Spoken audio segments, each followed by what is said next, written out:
Engineers को train करने वाले आप सभी फैकल्टीज को नमस्कार करता हूं, अभिवादन करता हूं। और आप सब आज इस कार्यक्रम में हैं और 12, 13, 14 3 दिन से आपके ऊपर ज्ञान की वर्षा हो रही है। तो आज का सत्र थोड़ा सा आपको स्ट्रेस के बारे में बताना और रिलैक्स करना, ऐसा हमारा रहने वाला है। तो मेरा परिचय तो आप सबको दे ही दिया गया है। अब चलिए थोड़ा सा आगे बढ़ते हैं। तो जो आज का सेशन है हमारा इसे हम 3 पार्ट में डिवाइड करेंगे। फर्स्ट पार्ट में मैं आपको स्ट्रेस क्या होता है उसके बारे में आपको बताऊंगा, और सेकंड पार्ट में स्ट्रेस को कैसे मैनेज करना है ऐसा बताना है। और लास्ट पार्ट में जो आपको मैंने क्वेश्चनर भेजा था जिसमें 15 क्वेश्चंस थे, जिसको करके आपने अपनी वात पित्त कफ ऐसा कुछ एक जाना होगा, उसके बारे में, उससे आपको कैसे लाभ ले सकते हैं, कैसे स्वस्थ रह सकते हैं, इस तरीके का एक जानकारी आपको लास्ट जो तीसरा चरण होगा, इसका थर्ड पार्ट होगा, उसमें आज हम डिस्कस करेंगे। तो सबसे पहले स्टार्ट करते हैं स्ट्रेस से। स्ट्रेस एक ऐसा शब्द है जिसको बोलते ही स्ट्रेस जैसा कुछ होने लग जाता है, लेकिन वास्तव में स्ट्रेस से डरने की जरूरत बिल्कुल भी नहीं है। तो ये स्ट्रेस आखिर है क्या, हम कैसे जाने कि स्ट्रेस क्या होता है? तो मैं आज आपको एक लाइन बोल रहा हूं, उसे आप याद रखिएगा हमेशा। वो लाइन क्या है कि stress is a trigger. Trigger means switch. Stress is a trigger which releases some superpowers, special powers within our body. मैं इसको रिपीट करता हूं। Stress is a trigger which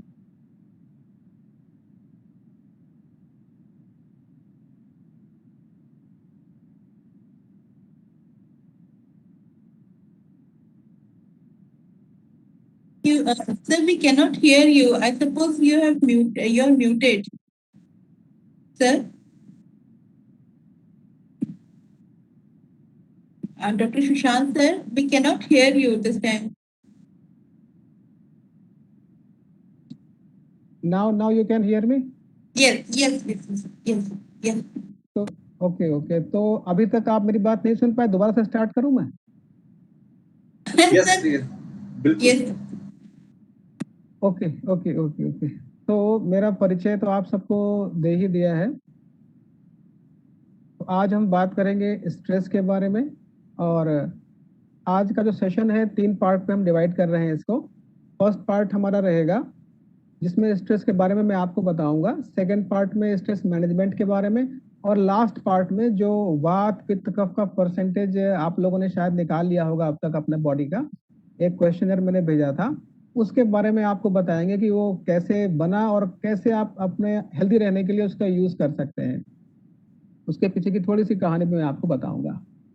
तो सबसे पहले शुरुआत करते हैं स्ट्रेस से। तो स्ट्रेस आखिर क्या होता है? तो स्ट्रेस को समझने के लिए बहुत आसान है।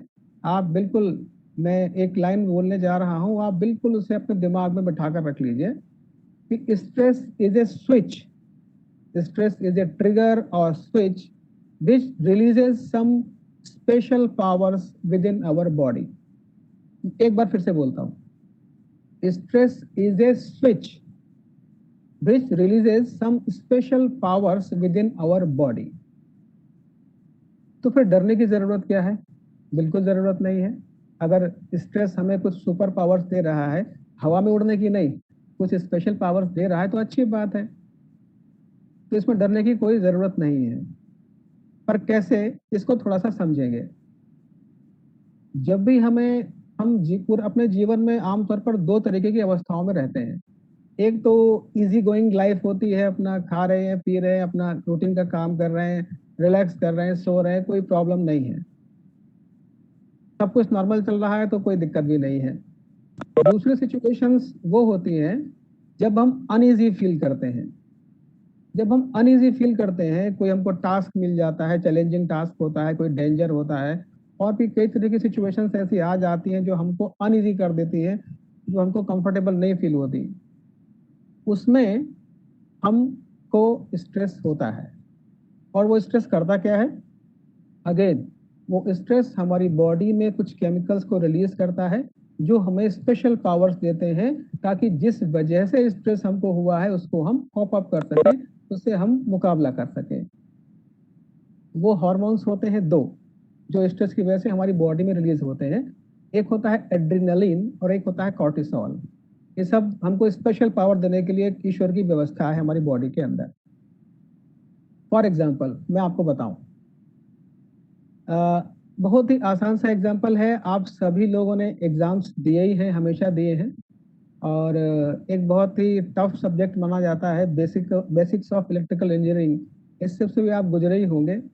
तो जो सब्जेक्ट हम साल भर पढ़ते हैं, पर कोई एक दिन ऐसा नहीं होता जब हमें वो पूरा का पूरा सब्जेक्ट का कॉन्सेप्ट क्लियर हो और कोई भी हमसे उस बारे में कुछ भी पूछे हम बता सकें।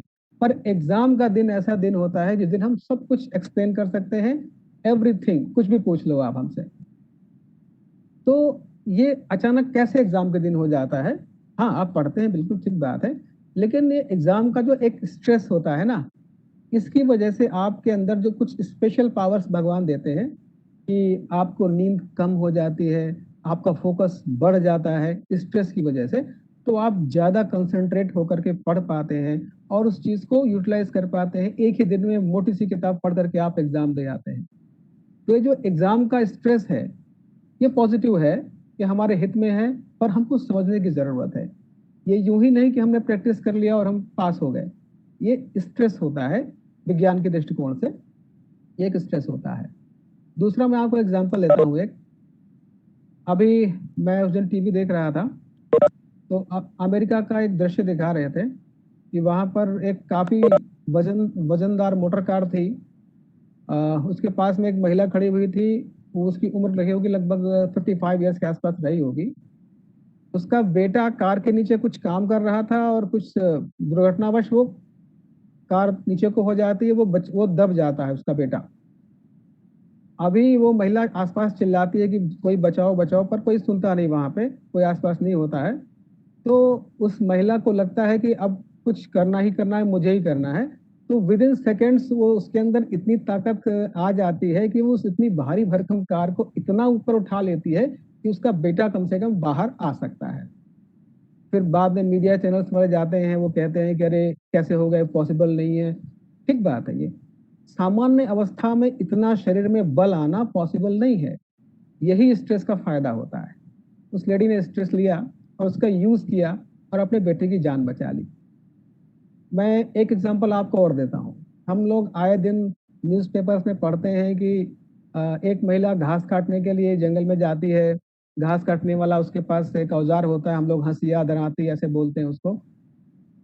तो जंगल में शेर आ जाता है और वो शेर से मुकाबला करती है और शेर उसको थोड़ा घायल करता है, पर वो बच करके जिंदा वापस आ जाती है। शेर बाद में वो भी घायल होकर के भाग जाता है।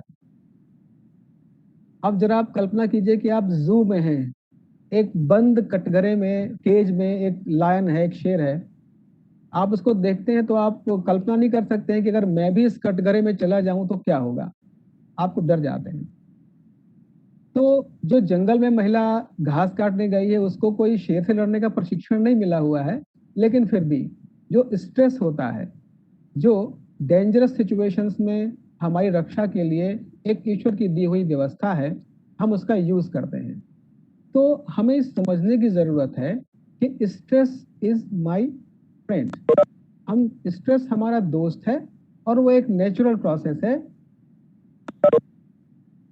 स्ट्रेस एक नेचुरल प्रोसेस है और वो हमारी सुरक्षा के लिए हमको ईश्वर ने दिया है। जब भी हम किसी डेंजरस सिचुएशन में होते हैं, हम किसी कॉम्पिटिटिव फील्ड में चले जाते हैं और कोई भी सिचुएशन जो अनईजी करने वाली है हमको, वो हमारी बॉडी में स्ट्रेस को ट्रिगर करती है और वो हमारी बॉडी में कुछ हार्मोन्स को रिलीज करता है जो हमें सुपर पावर्स देते हैं। हाँ, हवा में उड़ने की पावर्स नहीं होती है, पर हम बहुत कुछ ऐसा कर पाते हैं जो हम रूटीन लाइफ में नहीं कर सकते। अब इसके साथ साथ में स्ट्रेस पर काफी रिसर्च भी हुआ, इसके पॉजिटिव एस्पेक्ट्स क्या क्या हैं इसके बारे में। तो दो तीन मैं आप बातें आपको बताता हूँ, आपको अच्छा लगेगा सुनने में। कि जब स्ट्रेस होता है तो हमारी बॉडी में से एक केमिकल निकलता है, उसको बोलते हैं इंटरल्यूकिन। जो ये केमिकल होता है, ये छोटे मोटे इन्फेक्शंस, बैक्टीरिया, वायरस के जो आपको हो जाते हैं बरसात में या मौसम बदलने पर, इनसे आपको बचाता है। यानी कि स्ट्रेस आपको माइनर इन्फेक्शन से बचाता भी है।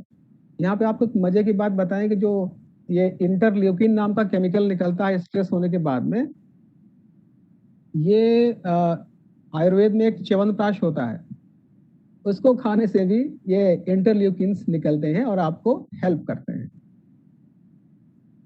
एक इसके साथ साथ में स्ट्रेस पर और रिसर्च हुआ तो सबसे जो महत्वपूर्ण बात पता लगी कि स्ट्रेस से हमारा जो कंसंट्रेशन है वो गजब का हो जाता है, फोकस बिल्कुल। जैसे कि अर्जुन को लक्ष्य मिला था तो उसको, अर्जुन को केवल मछली की आंख दिखाई पड़ रही थी, चिड़िया की आंख केवल दिखाई पड़ रही थी, उनको पूरी चिड़िया दिखाई नहीं पड़ रही थी। तो इस तरीके से जो कंसंट्रेशन है वो बहुत जबरदस्त हो जाता है स्ट्रेस होने के बाद में, हमारा फोकस एकदम एक जगह हो जाता है। ये बहुत बड़ी अच्छी बात है।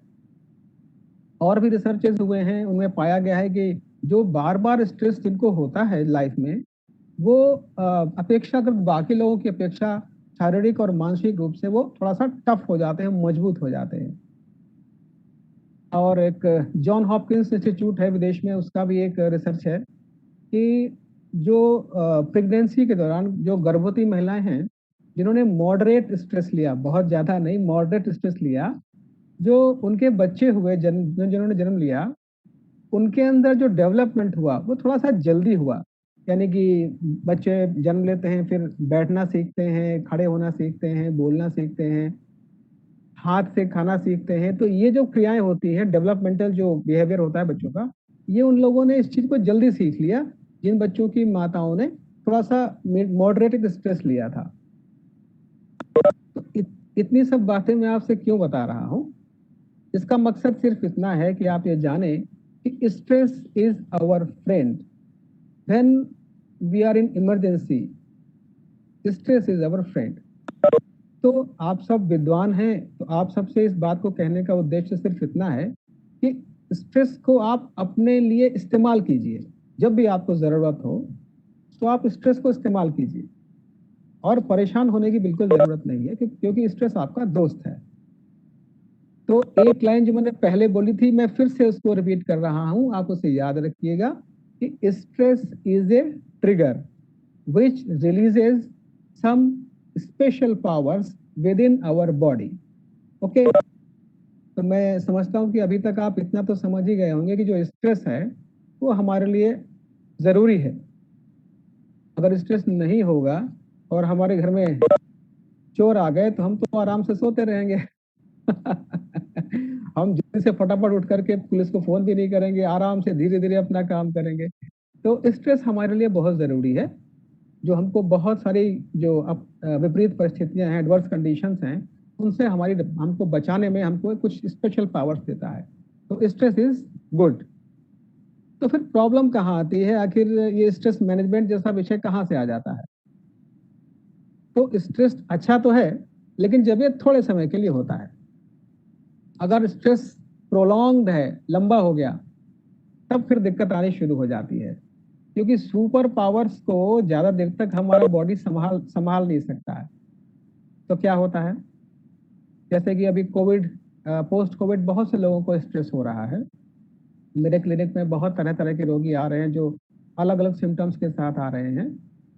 तो क्या क्या हो सकता है अगर आपका स्ट्रेस लंबे समय तक बना रहता है?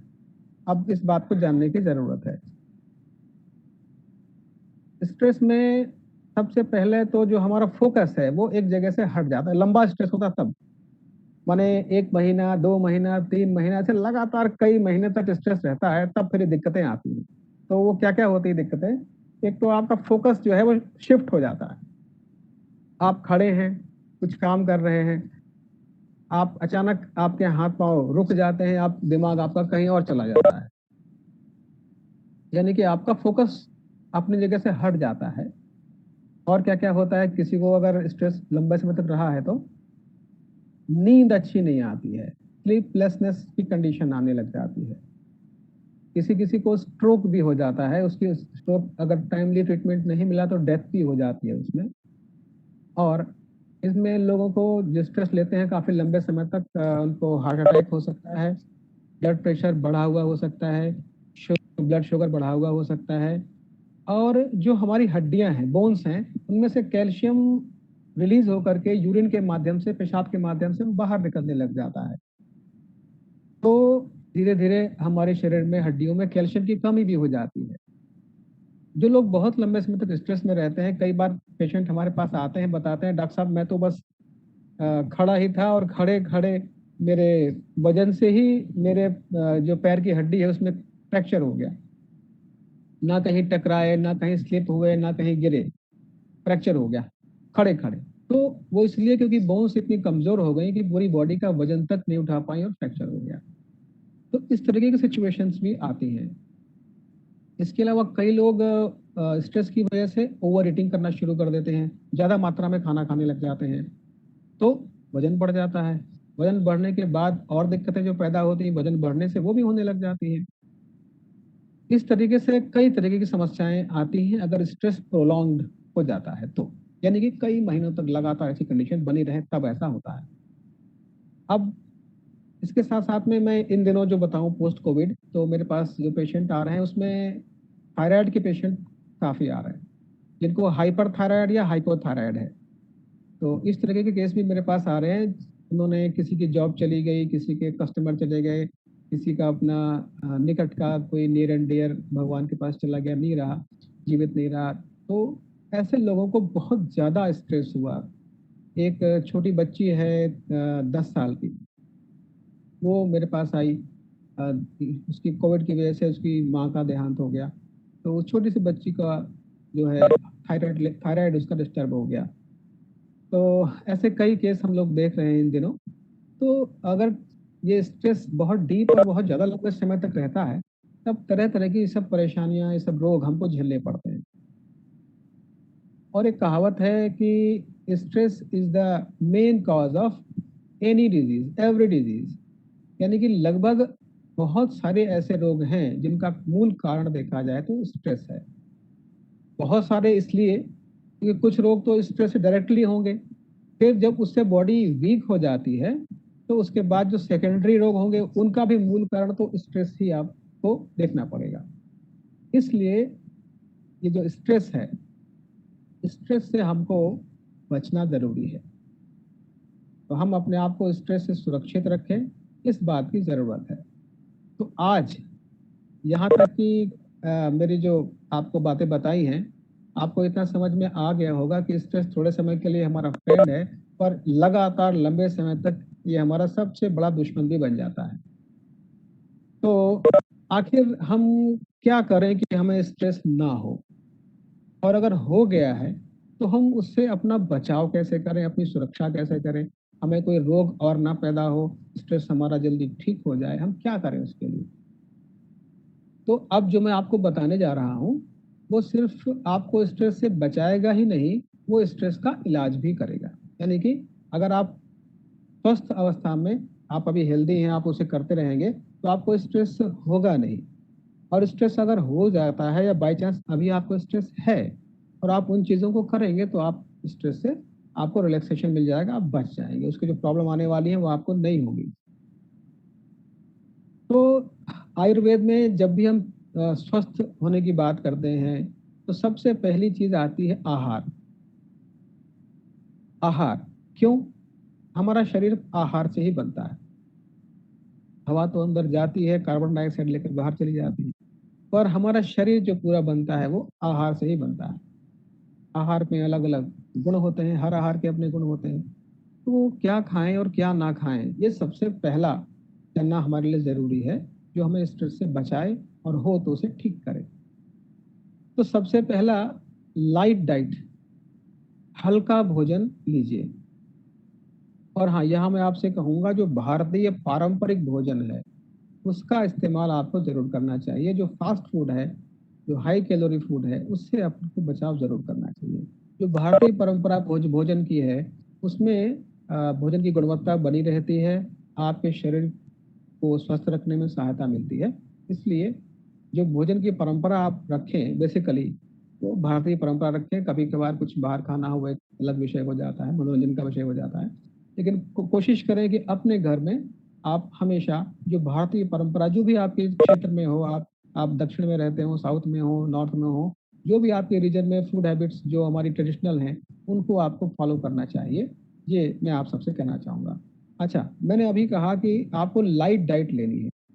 लाइट डाइट से मतलब क्या है? लाइट डाइट से मेरा मतलब ये है कि जो भोजन बहुत आसानी से पच जाता है उसे हम लाइट बोलते हैं। जब हम ऐसा बोलते हैं तो आखिर वो लाइट डाइट क्या क्या है हमें कोई बताएगा? तो मैं आपको बताता हूँ। अगर दालों की बात करें तो सबसे हल्की होती है पचने में मूंग की दाल। मूंग की दाल सबसे हल्की होती है और मसूर की दाल भी लाइट होती है, तो वो हम उसको इस्तेमाल कर सकते हैं।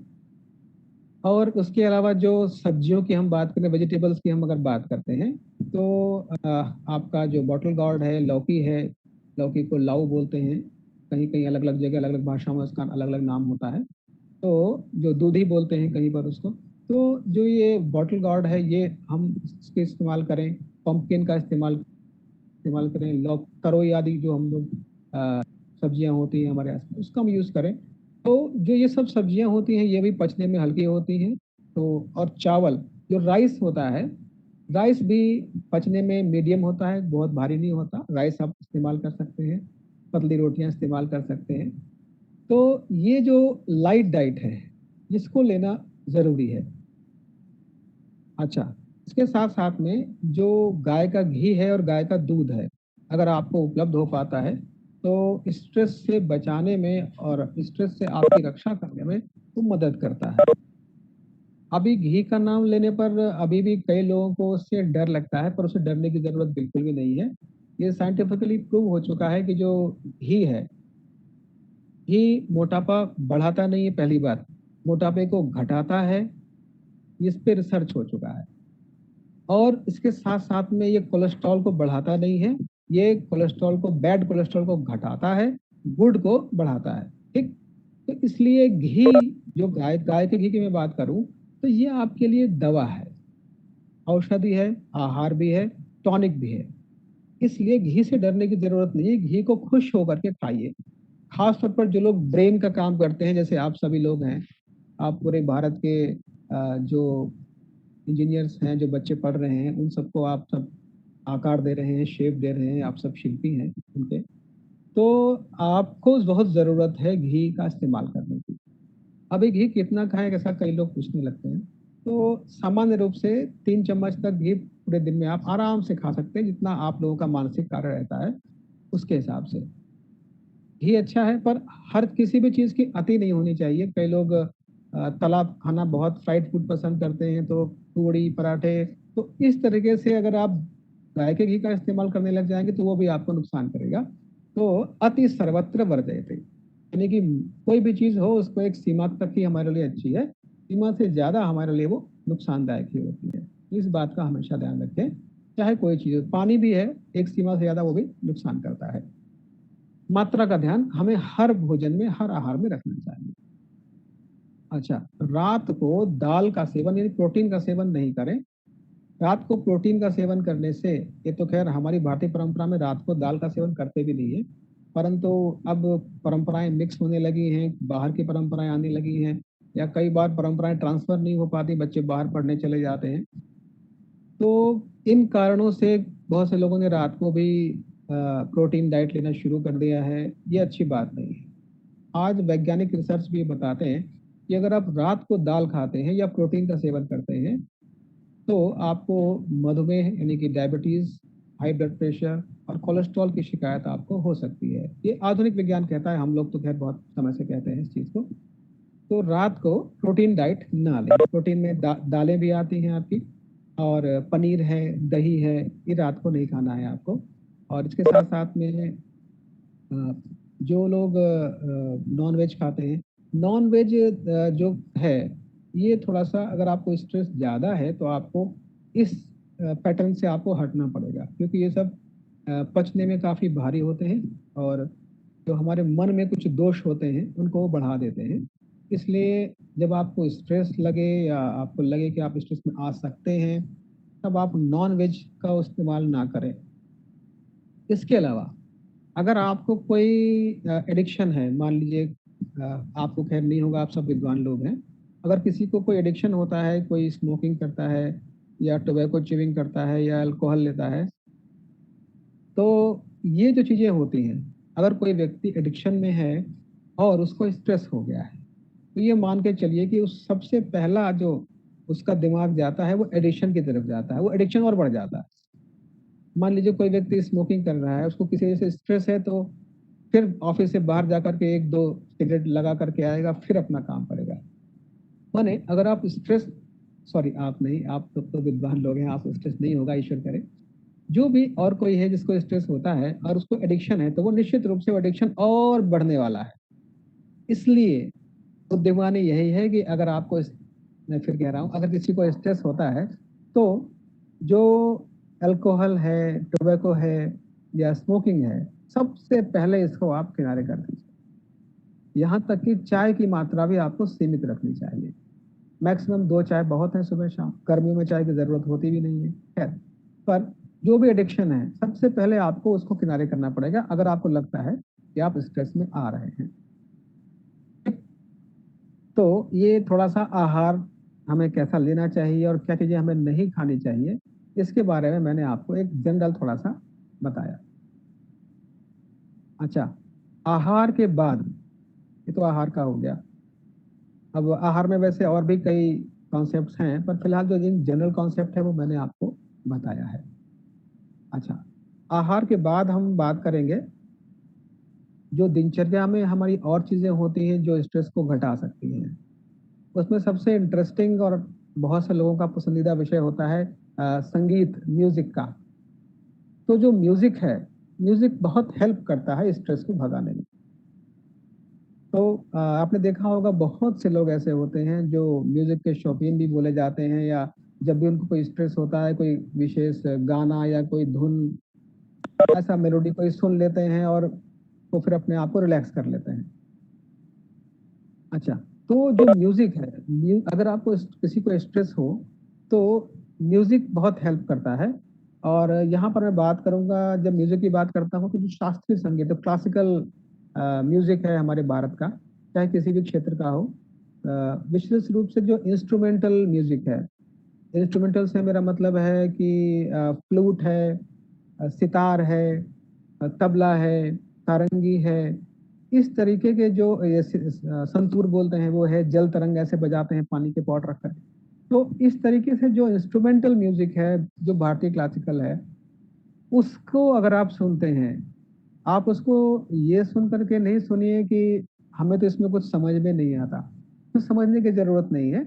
जो म्यूजिक बज रहा है उस हिसाब से आप अपने मन को ऊपर नीचे तरंगों को आप करते रहिए, एंजॉय करते रहिएगा। अच्छा ऐसे हुआ, ऐसे हुआ। हिलते रहिए, अब मन में अपना हिलते रहिए उसको।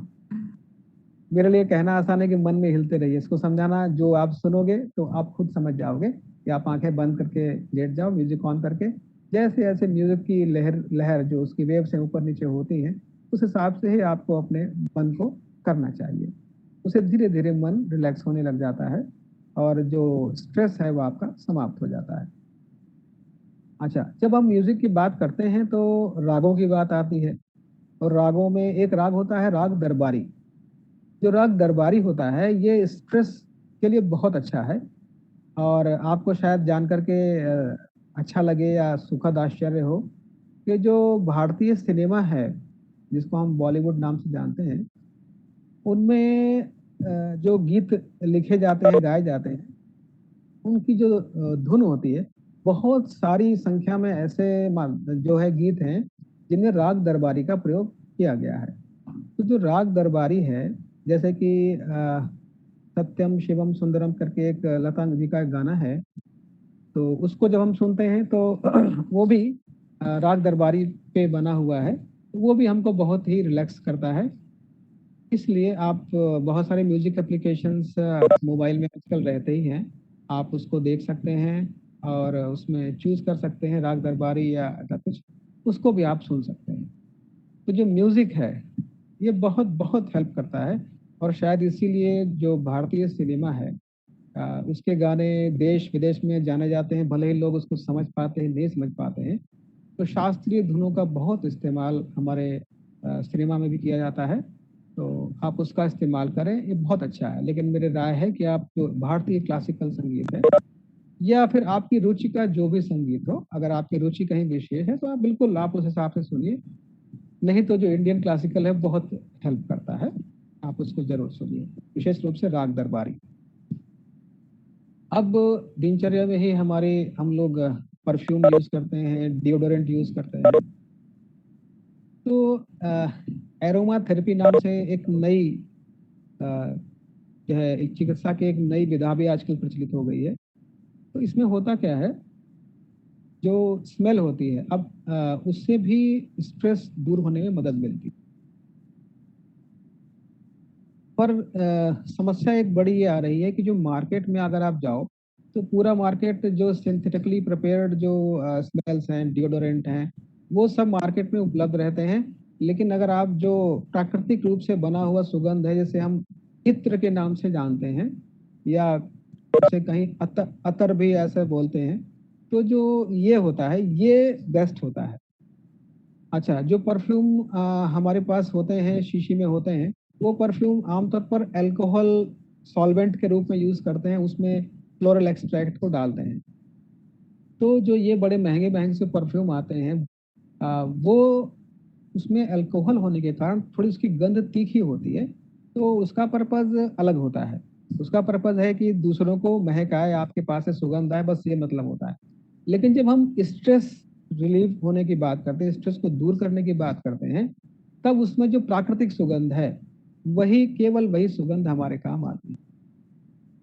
जैसे गुलाब की खुशबू है, रोज की, मोगरा की, चमेली की, चंदन की। तो इस तरीके से जो ये नेचुरल सुगंध है जो इत्र के रूप में आती है, क्योंकि ये एक्वस एक्सट्रैक्ट होते हैं, इनमें अल्कोहल नहीं होता, तो ये जैसे ही आप स्मेल करते हैं सीधे आपको रिलैक्स कर देते हैं। पर ऐसा नहीं है कि सारे सारे सारे के सारे जो इत्र हैं, अलग अलग फूलों की जो खुशबू है वो सबको समान रूप से प्रभावित करती है, ऐसा नहीं है। तो इसके लिए मैं आपको कहना चाहूंगा कि आप किसी शॉप पर जाते हैं जहाँ पर इत्र मिलता है, या कोई आपके पास आता है इत्र बेचने के लिए, इत्र मतलब प्राकृतिक सुगंध जो एक्वस एक्सट्रैक्ट में हो, तो आप एक एक फूल की या एक एक कॉम्बिनेशन की जो खुशबू आती है उसको अलग अलग आप स्मेल करें और फील करें कि किस स्मेल को लेने से एकदम से आपके मन से सारे विचार 1-2 सेकंड के लिए खत्म हो जाते हैं। तो आप जब ये फील करें जिस सुगंध के साथ में, तो आप ये महसूस करें कि ये मेरे लिए स्ट्रेस दूर करने के लिए बहुत अच्छा है। ज्यादातर लोगों को जो रोज की खुशबू है वो बहुत अच्छी लगती है, ऐसा हम लोगों के अनुभव में आता है। तो ये रोज का आप इत्र लेकर के अपने पास रख सकते हैं और उसको आप स्मेल कर सकते हैं। ये आपको जो स्ट्रेस है उससे आपको मुक्त रखेगा। हमारे कई पेशेंट हैं जिनको स्ट्रेस रहता है, उनके लिए हमने क्या किया कि कोरोना की वजह से उनको मास्क भी लगाना पड़ता था, तो वो कपड़े का क्लॉथ का बना हुआ मास्क लगाते हैं। तो मैंने कहा कि भाई जो इत्र है इसको थोड़ा सा आप मास्क में लगा लीजिए, तो लगातार उनको वो खुशबू आती रहती है।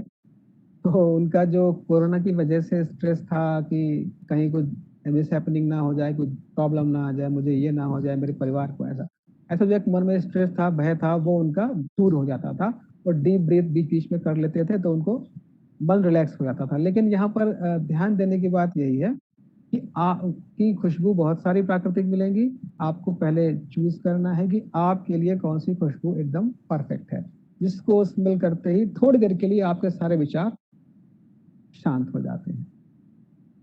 तो ये इत्र की बात रही, इसका इस्तेमाल भी आप कर सकते हैं।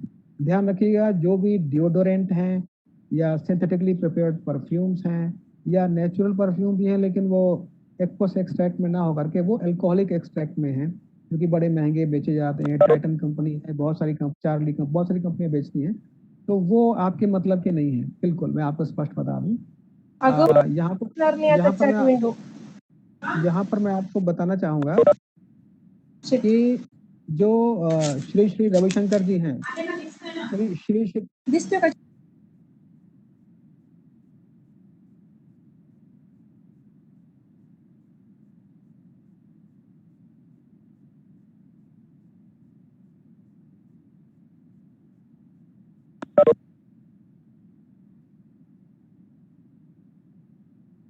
तो मैं कह रहा था कि जो श्री श्री रविशंकर जी हैं, मेरी आवाज आ रही है? यस सर, आ रही है सर। अच्छा अच्छा। तो जो श्री श्री रविशंकर हैं, उनकी भी जो एक कंपनी है, वो भी बहुत सारे इत्र बनाती है। उस मीट से भी आप चूज कर सकते हैं, वो शुद्ध रहता है, उसमें कोई दिक्कत नहीं रहती है। लेकिन मैं एक बार रिपीट कर लेता हूँ कि सारी खुशबू हर एक व्यक्ति को समझ में नहीं आती है। किसी को कोई खुशबू खुशबू जैसी लग सकती है, तो किसी को वो बुरी लग सकती है। ऐसा सबका अपना अपना नेचर होता है। तो हमें ये चूज करना, सिलेक्ट करना जरूरी है कि किसको सूंघने के बाद हमारे ब्रेन थोड़ी देर के लिए बिल्कुल विचारों से शून्य हो जाता है। तो उसका जरूर आप ध्यान रखिए।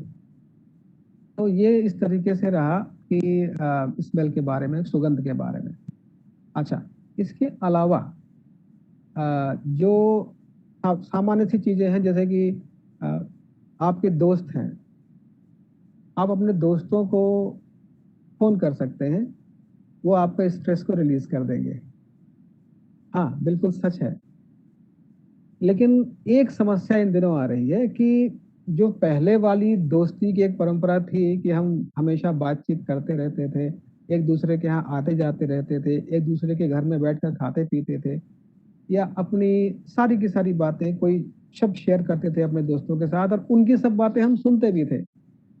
ये चीजें अब कुछ परंपराएं ऐसी हो गई कि अब देखने में नहीं आ रही। क्योंकि पंचतंत्र में कहा गया है कि अगर दोस्ती बढ़ानी हो तो दोस्तों से अपने सारी बातें शेयर करो, उनकी सारी बातें सुनो, उनके घर में जाके खाना खाओ, उनको अपने यहाँ खाना खाने के लिए बुलाओ, या इस तरीके से उसमें लिखा है। तो अब वो सब चीजें हम लोग नहीं कर पाते, समय के अभाव की वजह से, कई बार कई कारणों से। तो कोशिश करनी चाहिए कि जो भी हमारे कोई कोई भी एक दोस्त, दो दोस्त हों, जिनसे हम संपर्क में लगातार बने रहें, हफ्ते में एक बार संडे को किसी दिन टाइम निकालें उनको फोन करने का, उनसे हम बात करें और जनरल चिट चैट करें। कोई ऐसी बहुत बड़ी भारी भरकम बातें करने की जरूरत नहीं है। तो आप सब तो विद्वान हैं, तो जनरल बातें करनी है बस। आसपास क्या हुआ, क्या घटा, तुम कहाँ थे, मैं, बस सामान्य बातें अपना करें। तो ऐसे मैं कह रहा हूँ तो आपको सुनने में लगता होगा कि ये इससे क्या होता होगा शायद, लेकिन ये भी रिसर्च बेस्ड में आपको बता रहा हूँ कि सप्ताह में एक दिन जो अपने बचपन के दोस्त को फोन करते हैं, उनका तनाव बहुत हद तक खत्म हो जाता है। यहाँ पर ध्यान देने की बात यह है कि बचपन के दोस्त की बात की गई है, यानी कि जिनको आजकल की चलती भाषा में, अखबार की भाषा में चड्डी बडीज जैसे करके बोला जाता है। तो जो हमारे बचपन के दोस्त हैं, उनसे कोशिश करनी चाहिए कि संपर्क बना रहे, या जो भी हमारे दोस्त हैं उनसे बातचीत होती रहनी चाहिए सप्ताह में एक आध बार। उससे भी आदमी टेंशन से बचा रहता है। और एक समय आता है जिसके बाद जब हम पीछे मुड़कर देखते हैं, तो हमें ये देखना होता है कि हमारे साथ कौन है। तो अगर अच्छे दोस्त आपने बनाकर रखे हैं, तो वो आपके साथ खड़े दिखाई पड़ते हैं और मुसीबत में भी काम आते हैं, स्ट्रेस को दूर करने के लिए उनकी बातें भी काम में आती हैं। तो ये भी रिसर्च बेस्ड है, इसलिए आप इसको जरूर करिए। अपने दोस्तों को भूलिए नहीं, उनसे संपर्क में बने रहिए। वो आपके स्ट्रेस को दूर करने के लिए दवा का काम भी करते हैं। अच्छा, इसके अलावा बहुत सामान्य सी बातें हैं दिनचर्या में। जैसे आप खाली बैठे हैं तो हमेशा काम काम काम, ये करना है, वो करना है, जीवन में आगे बढ़ना है, पैसे कमाने हैं, ये प्रोजेक्ट हमको असाइनमेंट मिला है, वो कंप्लीट करना है, सरकार ने ये कर दिया, सरकार ये करने वाली है। हमेशा इन सब बातों में ना उलझे रहें, थोड़ा समय अपने लिए निकालें। जो आपके घर में कुछ पुरानी एल्बम्स होंगी, आपकी शादी की एल्बम्स हो सकती हैं, बचपन की हो सकती हैं, कभी कभार उनको भी देखें। उन्हें रखा और वो केवल पैक रखे हुए ये मोटे मोटे ग्रंथ जैसे, उनको ऐसे मत रहने दीजिए। हो सकता है कि आपको लगे कि ये सब तो मैं गण घटनाओं में रह चुका हूँ, इनके फोटोग्राफ देख करके मुझे क्या मतलब है। आप समय निकालिए, आप इंटरेस्ट लेंगे तो आपको अच्छा लगने लगेगा। तो अपने आप को रिलैक्स करने के सारे तरीके होते हैं, तनाव को, स्ट्रेस को दूर करने के सब तरीके होते हैं। इनमें सोशल बिहेवियर हमारा बहुत काउंट करता है, हमारे दोस्त कैसे हैं, हमारे आस पड़ोस के लोग कैसे हैं, हमारा समाज के साथ जुड़ाव कैसा है। इसके अलावा जो सोशल वर्क होता है, यानी कि दूसरों की मदद करना, इसका जो असर है वो बहुत बड़ा होता है। कुछ देने का जो असर होता है वो बहुत बड़ा होता है स्ट्रेस को दूर करने के लिए। लेने पर आपको जितनी खुशी मिलती है, उससे कहीं ज़्यादा गहराई तक आप खुश होते हैं देने में। तो लेने के साथ-साथ हमें कुछ दान करने में या किसी की मदद करने में भी हेल्प लेनी चाहिए। तो ये रहा दिनचर्या का कुछ हिस्सा, जिसमें कि हम क्या-क्या कर सकते हैं स्ट्रेस को दूर करने के लिए, ये मैंने आपको इस बारे में बताया। और मेरी कोशिश रही है कि आप ये समझें कि स्ट्रेस हमारा दोस्त है, वो हमारा बिल्कुल भी दुश्मन नहीं है और उसका हमको यूज़ करना है। जब भी हम इमरजेंसी में होंगे, हम उसको यूज़ करेंगे अपने फ़ायदे के लिए और कभी भी लंबे समय तक हमें स्ट्रेस में नहीं रहना है। उसके लिए जो दिनचर्या मैंने आपको अभी बताई, उसको आप फ़ॉलो कीजिए। अच्छा, इस दिनचर्या में एक लास्ट पॉइंट अभी रह गया है, जिसको बोलते हैं एक्सरसाइज़। देखिए, 2 तरीके की परिस्थितियाँ हैं। एक तो होता है योगाभ्यास। योग प्राणायाम ये एक अलग चीज़ है और जो व्यायाम है ये अलग चीज़ है।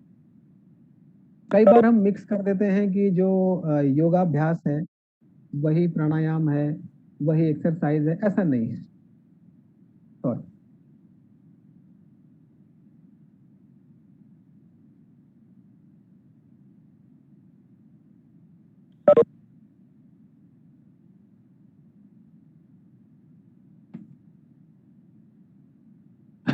थोड़ा-सा एक ब्रेक लेते हैं, फिर मैं आपको एक्सरसाइज़ के बारे में बताऊँगा। दरअसल मैंने पानी अभी पिया, बोलते-बोलते गला सूख रहा है, वो एक अलग बात है। मैंने भोजन किया था, भोजन करने के बाद 50 मिनट्स के बाद में हमें पानी पीना चाहिए, क्योंकि अभी मुझे खाना खाए हुए लगभग इतना ही समय हो गया है। क्योंकि इस समय हमारा जो भोजन होता है, जो हमने 1 घंटे पहले लगभग खाया हुआ है, वो इस उस कंडीशन में होता है कि उसमें पानी के अणु, वाटर मॉलिक्यूल्स ऐड होते हैं, तब वो जो पाचन की प्रक्रिया है, वो केमिकल रिएक्शंस वो आगे बढ़ती हैं, जो मोनोपेप्टाइड्स होते हैं, डाइपेप्टाइड से मोनोपेप्टाइड बनते हैं, इस तरीके से केमिकल रिएक्शन होती है वो, तो वाटर मॉलिक्यूल ऐड होते हैं, तब वो आगे बढ़ती है। इसलिए खाना खाने के 50 मिनट बाद वो स्थिति आती है हमारे पेट में। ये आयुर्वेद ने तो बहुत पहले कह दिया था, आज साइंस भी इसको मानती है। तो इसलिए खाना खाने के 50 मिनट के बाद पानी ज़रूर पीना चाहिए। खाना खाने के साथ में 1 कप पानी तक पी सकते हैं, ज़्यादा पानी ना पिएँ। ओके, तो ये ब्रेक था। अब हम एक्सरसाइज़ और योगा की बात कर रहे थे। तो जो एक्सरसाइज़ है माने कसरत है, दंड, बैठक, जॉगिंग, दौड़ना, इस तरीके से जो शारीरिक अभ्यास होते हैं, उनको हम लोग व्यायाम या एक्सरसाइज़ बोलते हैं। एक्सरसाइज़ से एक बहुत बड़ा पॉज़िटिव जो हमारे शरीर पर असर पड़ता है, वो ये पड़ता है कि एक्सरसाइज करने से एक बढ़िया-सा एक केमिकल हमारे बॉडी में बनता है। उसका नाम होता है एंडोर्फिन्स। तो ये एंडोर्फिन्स होते हैं, ये एक्सरसाइज करने पे बनते हैं, तुरंत बनते हैं। तुरंत का मतलब तत्काल, इमीडिएट। अगर आपके मन में कभी बहुत नेगेटिव विचार आ जाएँ, कभी सुसाइड टेंडेंसी किसी के अंदर आ जाती है, आपके अंदर नहीं किसी के अंदर आ जाती है, तुरंत वो 10-15 डिप्स लगा ले, तुरंत बॉडी में एंडोर्फिन्स बनने लग जाते हैं और सकारात्मकता आनी स्टार्ट हो जाती है। ये एकदम आप खुद करके देखना, कभी भी आपको कोई डिप्रेशन में चले जा रहे हैं, कोई किसी वजह से कोई टेंशन है, कुछ है, तो आप करके देखिएगा, आपको अच्छा फील होगा। तो जो ये एंडोर्फिन केमिकल होता है, एक हार्मोन होता है ये एक्सरसाइज करने पर हमारी बॉडी में बनता है। इसका काम क्या होता है? इसका काम होता है हमको रिलैक्स करना। फील गुड हार्मोन एक इसको हम लोग बोलते हैं, फील गुड। तो जो ये एंडोर्फिन्स होते हैं, जो एक्सरसाइज करने पे बनते हैं हमारी बॉडी में, फील गुड कराते हैं। पर कभी-कभी क्या होता है कि कुछ लोग आते हैं मेरे पास, वो एक्सरसाइज करते हैं, करते-करते उनको फील गुड होने लग जाता है। वो फील गुड उनको इतना अच्छा लगता है कि उस एहसास को पाने के लिए वो एक्सरसाइज की मात्रा को बढ़ा देते हैं। पर ये गलत गलत है ये। एक्सरसाइज को एक जितनी मात्रा सही मात्रा है, उसी हिसाब से करना चाहिए। आप डिप्स लगाते हैं, आप रनिंग करते हैं, जॉगिंग करते हैं, जो भी आप करते हैं उसकी एक निश्चित मात्रा होती है। उस मात्रा से ज्यादा करेंगे तो आपका शरीर घटना शुरू हो जाएगा, वेट लॉस शुरू हो जाएगा, आपको कमजोर लगना शुरू हो जाएगी। तो जैसे कि नशा होता है ना, वैसे ही ये एंडोर्फिन का भी एक नशा होता है। तो अति से हमको बचना चाहिए। अच्छा, अब मैंने आपसे ये कहा कि भाई एक्सरसाइज एक लिमिट में करो, एक मात्रा में करो, उससे ज्यादा ना करो। तो ऐसे कई लोगों के मन में एक प्रश्न आता है कि आखिर यार हमें कितना एक्सरसाइज करना चाहिए, हमारे लिए कितनी मात्रा होनी चाहिए, ऐसा एक प्रश्न मन में आता है। उसका जवाब क्या है? जवाब ये है, आयुर्वेद में बताया गया है कि हमको अर्ध शक्ति व्यायाम करना चाहिए। इसका मतलब क्या हुआ? अर्ध शक्ति, जो हमारी बॉडी की जितनी कैपेसिटी है, जितनी पावर है, उसका हाफ ही हमको एक्सरसाइज में लगाना है। उससे ज्यादा एक्सरसाइज हमको बिल्कुल भी नहीं करना। अब ये कैसे पता करें कि हमारी बॉडी की पावर कितनी है? तो बॉडी की पावर को पता करने के लिए भी हमें एक्सरसाइज का ही मीटर लेके चलना पड़ता है। कैसे? मैं बताता हूँ। सपोज कीजिए कि आप दंड बैठक लगाते हैं, जो हमारे भारतीय पहलवानों की परंपरा में शुरू से चला आ रहा है। तो मान लीजिए कि आप अपनी पूरी ताकत लगा करके 20 डिप्स आप लगा लेते हैं। तो आप ये मान करके चलिए कि अर्ध शक्ति कितना हुआ? अगर पूरी शक्ति के साथ आपने 20 डिप्स लगाए हैं तो अर्ध शक्ति हुआ 10। तो जो 10 आपके डिप्स हैं वो आपकी व्यायाम की डोज है। यानी कि अगर पूरी ताकत लगा करके आप 20 डिप्स लगा रहे हैं तो आपकी व्यायाम की, एक्सरसाइज की डेली डोज केवल 10 की है। अगर आप उससे ज्यादा करते हैं तो आपका शरीर को नुकसान उससे पहुंचेगा। अब इसमें एक बात और ध्यान में रखिएगा, ये तो मैंने अर्धशक्ति आपको समझा दिया, लेकिन जो पूरे साल का जो पैटर्न होता है उसमें गर्मियों का मौसम और जो ये बरसात का मौसम होता है, यानी कि रेनी सीजन और हॉट समर, तो इन दो सीजन में हमारी बॉडी की जो कैपेसिटी होती है वो बाय नेचर बहुत कम होती है, सबसे कम होती है पूरे ईयर में, सबसे कम होती है इन दो सीजन में। यानी कि आप ये मान करके चलिए कि मई, जून, जुलाई, इस और कभी कभी तो अगस्त भी। तो ये 3-4 महीने ऐसे होते हैं जब हमारी बॉडी की जो कैपेसिटी है वो सबसे कम होती है। तो अगर आप सोच लिया है सर्दियों के मौसम में कि मेरी बॉडी की पावर इतनी है और उस हिसाब से आधा मैं 10 डिप्स लगाऊंगा, तो ये जो 4 महीने का समय है ना, क्योंकि बल घट जाता है इन महीनों में, इसलिए आपको एक्सरसाइज भी इनमें आधी से भी कम करनी चाहिए। विशेष रूप से बरसात में जो फिजिकल शारीरिक कसरत है उसको अवॉइड करना चाहिए।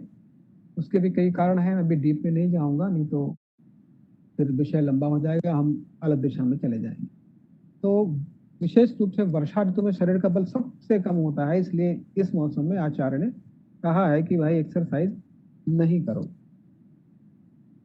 तो ये एक्सरसाइज के बारे में मैंने आपको बताया कि कितना करना चाहिए और कैसे करना चाहिए।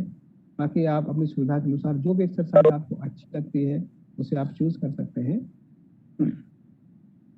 अच्छा, अब इतने करने के बाद अब हम आते हैं योगाभ्यास पर। योगाभ्यास की जब हम बात करते हैं तो जो बाबा रामदेव जी हैं, मुझे उनके साथ लगभग आधा भारत घूमने का अवसर मिला और मुझे हजारों योगियों से, योगियों मतलब योग साधकों से मिलने का मौका मिला। और मैं खुद भी योग करता हूँ, पेशेंट्स को भी बताता हूँ पिछले लगभग 15 सालों से। तो मुझे ये महसूस हुआ, जो मैंने अनुभव किया वो मैं आपके साथ शेयर कर रहा हूँ। अभी हमारा उद्देश्य स्ट्रेस के लिए है। तो जो बाबा रामदेव एक 7 प्राणायाम का क्रम बताते हैं ना, वो प्राणायाम स्ट्रेस के लिए बहुत अच्छा है। पर अभी आप लोगों ने लंच लिया है तो उनमें से थोड़े प्राणायाम मैं चाहूँगा कि आप लोग मेरे साथ उसको करें। और हो सकता है आप में से बहुत से लोग प्राणायाम करते भी होंगे, अब तक रेगुलर कर रहे होंगे, पर बहुत से लोगों ने शायद अभी शुरू ना किया हो। तो वो आज मेरे साथ थोड़ी देर वो प्राणायाम का अभ्यास करेंगे। तो सबसे पहला जो प्राणायाम है, प्राणायाम के पहले मैं 2-3 बातें आपको बता दूं, जो कि हम प्राणायाम जोश जोश में शुरू कर देते हैं पर हम ध्यान नहीं देते उनके बारे में। प्राणायाम मैं आपको क्यों बता रहा हूँ, पहली बात क्योंकि अभी हमें मेडिटेशन के बारे में जानना है, और मेडिटेशन वाली स्टेज में हम अपने ब्रेन को जब पहुंचाते हैं तो प्राणायाम करके हम पहुंचाते हैं, ऐसा हमको बिल्कुल अपने दिमाग में विश्वास रखना चाहिए। प्राणायाम करने से हमारा मन जो है ना, सारी समस्या मन के साथ होती है। प्राणायाम करने से मन स्थिर हो जाता है। जब मन स्थिर हो जाता है तब हम ध्यान लगा पाते हैं, कंसंट्रेट कर पाते हैं, मेडिटेट कर पाते हैं, मेडिटेशन कर पाते हैं। इसलिए मेडिटेशन से पहले हमको प्राणायाम के बारे में जानना जरूरी है। तो सबसे पहला प्राणायाम बहुत इजी है, और प्राणायाम के पहले तो प्राणायाम को सीख लीजिए, और प्राणायाम जब आप सीख जाएं और रेगुलर करने लग जाएंगे तो उसमें हमेशा ध्यान रखेंगे कि आंखों को बंद कर लें। कई लोग टीवी ऑन कर देते हैं और टीवी देखते रहते हैं, बाबा जी को देखते रहते हैं, और भी अब किसी को देखते प्राणायाम करते रहते हैं। वो तरीका बहुत गलत तरीका है। जब भी प्राणायाम करें तो शांत एकांत स्थान में प्राणायाम करें। और जो उंगलियां हैं हमारी, उंगलियों में जो ये मुद्रा होती है, ये देखिए, जो थंब है इसको इंडेक्स फिंगर के टिप से टच करा लेते हैं, बाकी तीनों उंगलियां सीधी रहती हैं। दिस इज कॉल्ड ध्यान मुद्रा और ज्ञान मुद्रा। ये हमारे नर्वस सिस्टम को, ब्रेन को कंसंट्रेट करने के लिए बहुत हेल्पफुल रहती है। इससे अगर आप रेगुलर प्रैक्टिस करेंगे तो आप पाएंगे कि इसको ऐसे करते, आंखें बंद करते और ऐसे करते ही आपका कंसंट्रेशन स्टार्ट हो जाता है। हाँ, शुरुआत में थोड़ा अभ्यास करना पड़ता है, क्योंकि अभी तक जो हमारा मन होता है वो काफी चंचल होता है। उसको एकाग्र करने के लिए थोड़ा अभ्यास तो शुरुआत में चाहिए होता है। तो इस तरीके से आप उंगलियों की मुद्रा बना लेंगे और रिलैक्स होकर के अपना आराम से कमर और गर्दन सीधी करके बैठ जाएंगे। यदि हम आंखें खोलकर प्राणायाम करते हैं तो केवल बॉडी को लाभ मिलता है। अगर हमें मन को और आध्यात्मिक लाभ भी हमको चाहिए तो उसके लिए जस्ट केवल आंखें ही बंद करनी पड़ती हैं, बस। तो प्राणायाम के साथ में अगर आप आंखें बंद कर लेते हैं तो शरीर, मन और आध्यात्मिक लाभ भी आपको मिलता है। तो आप सभी लोग, अगर आप चेयर पर बैठे हैं तो कोई बात नहीं, चेयर पर भी बैठ करके आप कर सकते हैं इसको। और अगर आप योगा मैट आपके पास है, या आप कोई बेड अगर फ्लैट आपके पास है, तो वहां बैठ करके आप इसको कर सकते हैं। तो सबसे पहले हम जिस प्राणायाम का अभ्यास करेंगे उसको हम भस्त्रिका बोलते हैं। भस्त्रिका बहुत ही सिंपल प्राणायाम है। इसको आप सामान्य भाषा में डीप ब्रीदिंग बोलते हैं। लंबा श्वास लेना और लंबा श्वास बाहर छोड़ना। तो आप थोड़ी देर मेरे साथ करेंगे, जब मैं बोलूंगा स्टॉप तब आप रुक जाइएगा। अभी आप जहां भी बैठे हैं उंगलियों को इस मुद्रा में करके आप हाथों को अपने पैरों पर रख लीजिए, और आंखें बंद करके मैं जैसे जैसे बोलूंगा वैसे वैसे श्वास को लेना है और छोड़ना है। आंखें बंद कर लीजिए। Now start. लंबा गहरा श्वास लीजिए, रोकना नहीं है, छोड़ दीजिए, धीरे धीरे लंबा श्वास छोड़ दीजिए। Inhale, exhale, inhale, exhale. धीरे धीरे इसी प्रकार करते रहिए, करते रहिए, करते रहिए। लंबा गहरा श्वास लीजिए, लंबा श्वास बाहर छोड़िए। आपके चेहरे पर कोई तनाव नहीं होना चाहिए, चेहरा एकदम रिलैक्स होना चाहिए। हो सके तो एक बहुत लाइट सी स्माइल चेहरे पर होनी चाहिए। हमेशा इस बात का ध्यान रखेंगे। और प्राणायाम में हम बहुत ताकत लगा के कर रहे हैं, ऐसा बिल्कुल नहीं है। एकदम रिलैक्स होकर कर रहे हैं। जब आप प्राणायाम करें तो इस बात का ध्यान रखें कि अब आपके पास ऐसे कोई काम है नहीं, बस जितनी देर आप प्राणायाम कर रहे हैं उतनी देर बस वही करना है। लंबा श्वास लेते रहें, छोड़ दे रहें, लंबा श्वास लेते रहें, छोड़ते रहें। डीप ब्रीदिंग करते रहिए, आंखें बंद, मन सहज, चेहरे पर सामान्य भाव या हल्की सी मुस्कुराहट के भाव।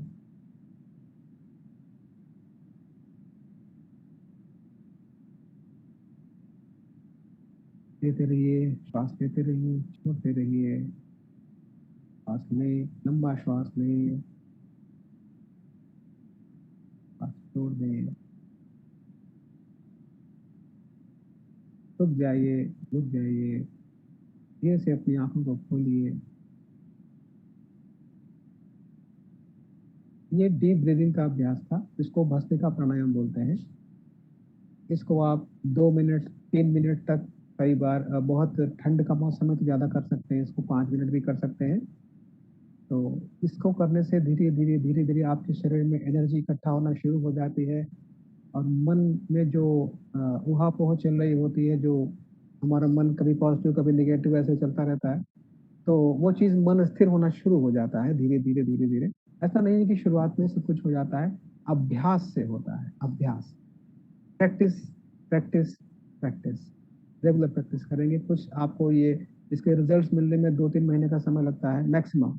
इतने दिनों में आपको पता लग जाता है, इसके बाद आप फिर इस चीज़ को छोड़ नहीं पाते। तो शुरुआत में जब आप इसको शुरू करेंगे तो आप अपने से ये करेंगे कि मुझे कम से कम 2-3 महीने इसको रेगुलर करना है, ताकि मुझे इसका असर पूरा-पूरा समझ में आ जाए। मैं किसी के कहने पे ना करूँ, मुझे खुद फ़ायदा मिल रहा है इसलिए। इसके बाद 2 प्राणायाम और होते हैं, एक तो कपालभाति होता है, एक बाह्य प्राणायाम होता है। इनके अपने बहुत सारे फ़ायदे होते हैं, लेकिन अभी आप सब लंच के बाद इन सब चीज़ों को हम नहीं करते हैं, और विशेष रूप से अभी हमारा कंसंट्रेशन जो है वो ध्यान के ऊपर है, मन को रिलैक्स करने के ऊपर है। और संयोग से जो बाकी प्राणायाम जो मन वाले हैं वो हम कर सकते हैं, खाने के बाद भी कर सकते हैं।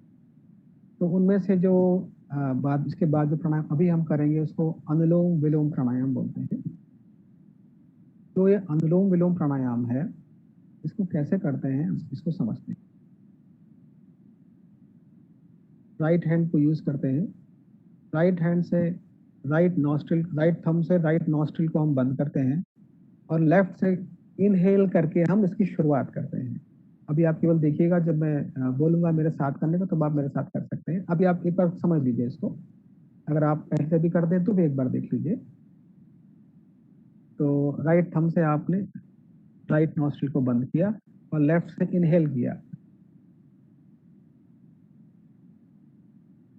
और उसके बाद आपने लेफ्ट नॉस्ट्रिल को बंद किया और राइट से आपने एक्सहेल किया, सांस को बाहर छोड़ दिया। तो आपने बाएं से लिया और दाएं से बाहर छोड़ दिया। अब दाएं से लेंगे और बाएं से बाहर छोड़ेंगे। इसको फिर से देखिए, लेफ्ट से हमने शुरुआत कैसे की थी, राइट से छोड़ेंगे,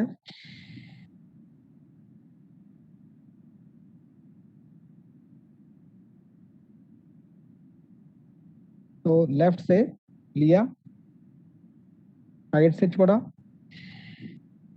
अब राइट से लेंगे, लेफ्ट से छोड़ेंगे। ये एक पूरा हो गया। आप एक बार फिर से देखिए इसे मेरे साथ में।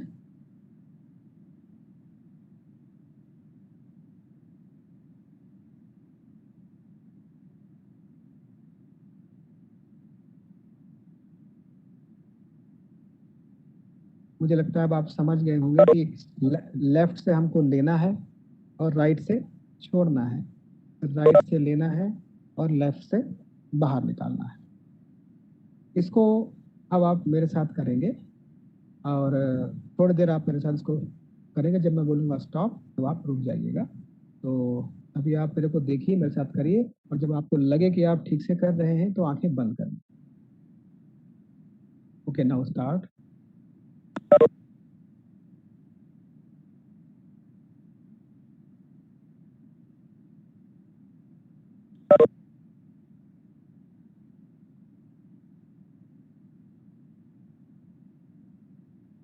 बाएं से श्वास लें, दाएं से छोड़ें, दाएं से लें, बाएं से छोड़ें। Inhale from the left, exhale from the right. Now inhale from the right and exhale from the left. Continue करते रहेंगे।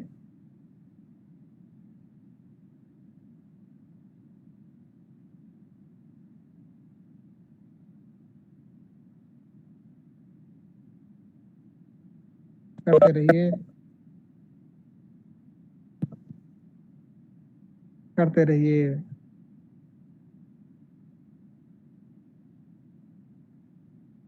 और करने अगर ठीक से कर रहे हैं तो आंखें बंद करके इसे थोड़ी देर करते रहिए। आपको बहुत बहुत आनंद आने वाला है। कुछ ही मिनटों में आपको बहुत रिलैक्सेशन, बहुत अच्छा फील होने वाला है। प्लीज इसे करते रहिए। लंबा गहरा श्वास लेफ्ट से लीजिए, राइट से छोड़िए, राइट से लीजिए, लेफ्ट से छोड़िए, करते रहिए, करते रहिए। आइज को क्लोज रखिए, आइज बंद कर लीजिए, करते रहिए।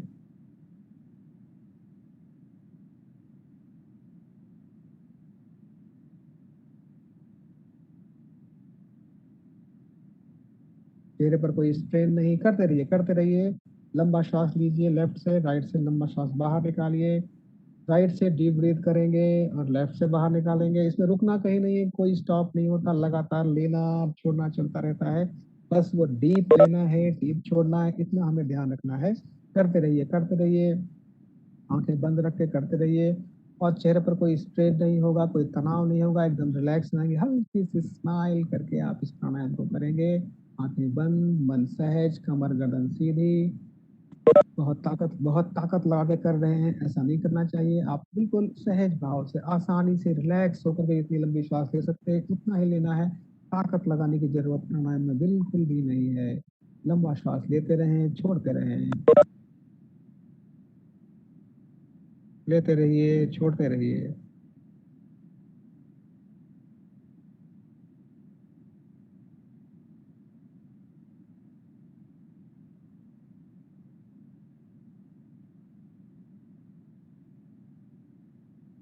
लेते रहिए, छोड़ते रहिए।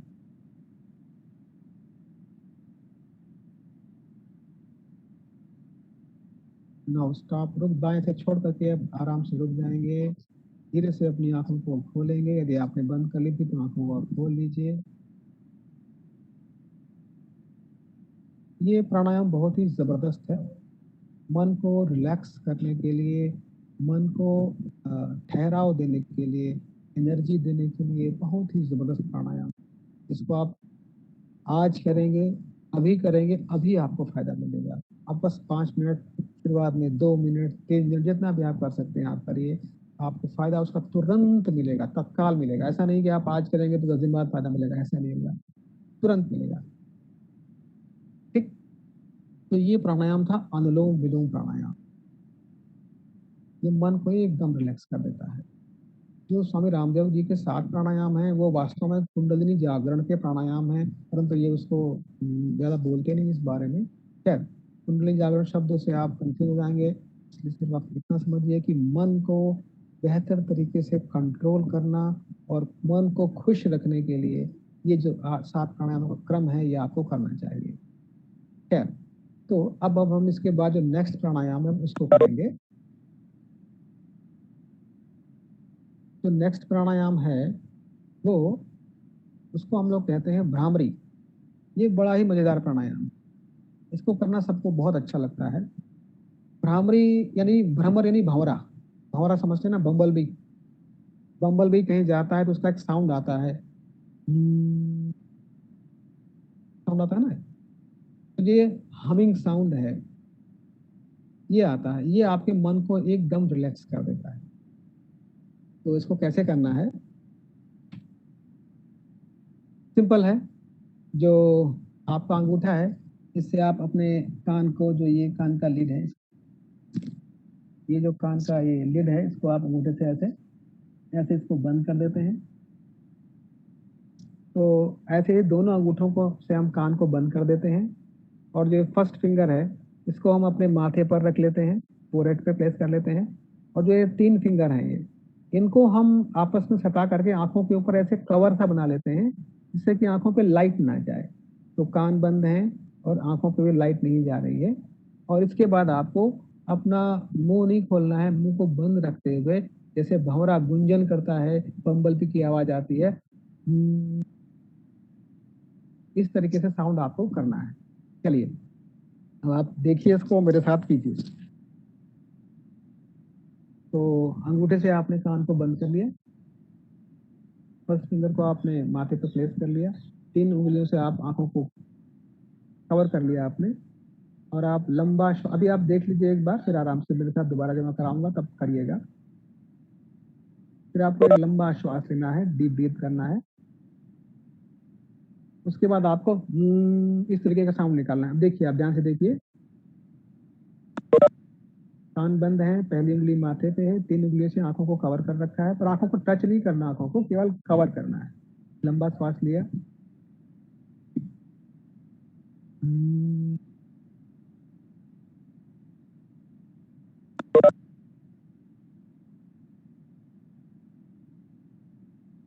फिर से लंबा श्वास लिया,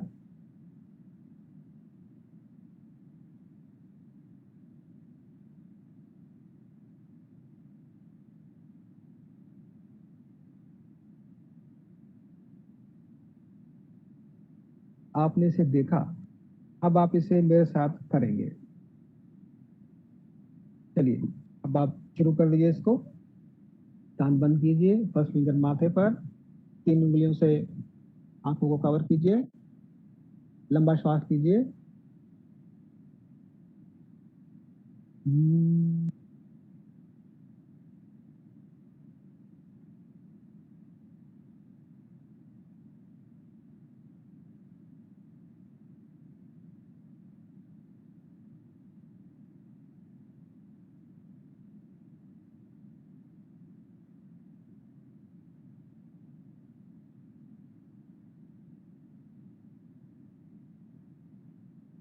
तो ये भ्रामरी प्राणायाम है। इसको जब हम करते हैं तो हमको बहुत अच्छा फील होता है। जब हम आंखें खोलते हैं तो लगता है कि जैसे कि दुनिया कुछ नई सी हो गई है, काफी चेंज सा आ गया है। इसको 5-6 बार तक आपको ऐसे इस तरीके से अभ्यास आपको करना चाहिए। ये भ्रामरी का अभ्यास है। भ्रामरी के अभ्यास से जो हमारे ब्रेन में पिट्यूटरी ग्लैंड होती है, जो मास्टर ग्लैंड होती है, जो पूरी बॉडी के अन्य ग्लैंड्स को कंट्रोल करती है, वो उसका फंक्शन सुधरता है। ये रिसर्च है, इसलिए इसका आप लोग इस्तेमाल कीजिए। और जो एंजाइटी है, टेंशन है, डिप्रेशन है, इन सब में ये बहुत बहुत अच्छा काम करता है। आप जिस दिन करेंगे उस दिन आपको लाभ मिलेगा, और जिस दिन नहीं करेंगे उस दिन लाभ नहीं मिलेगा। यानी कि प्राणायाम भी भोजन की तरह रोज करना पड़ेगा, तभी उसका फायदा मिलेगा। चलिए, अब इसके बाद जो नेक्स्ट प्राणायाम है, अब उसको उद्गीत बोलते हैं, या सामान्य भाषा में ओम चैंटिंग या ओम का उच्चारण करना ऐसा बोलते हैं। तो उसे अब आप एक बार देख लीजिए, मैं समझा देता हूँ आपको, फिर आप मेरे साथ करिएगा। तो इसमें क्या होता है, जो ओम है, पहले तो हमें समझना होगा कि ओम है क्या। तो शास्त्र कहते हैं कि ओम खम ब्रह्म, ओम जो है स्वयं में ब्रह्म है। माने भगवान जो है वो अगर किसी साउंड में है तो वो साउंड ओम है। तो जब हम ओम बोलते हैं तो ओ बोलने के लिए हमारे लिप्स गोल हो जाते हैं, ओ। और फिर जब हम धीरे धीरे लिप्स को पास लाते हैं तब ऊ ऐसा साउंड निकलता है, ओ।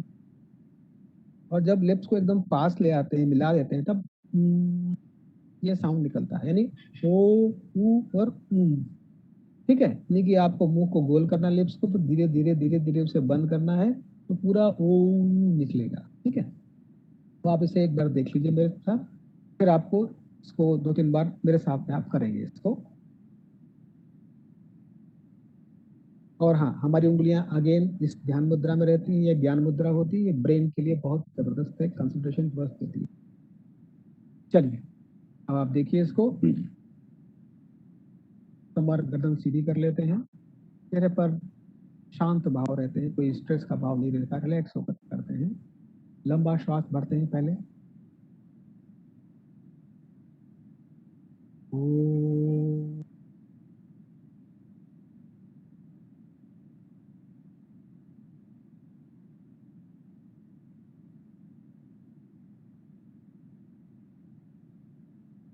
ओ।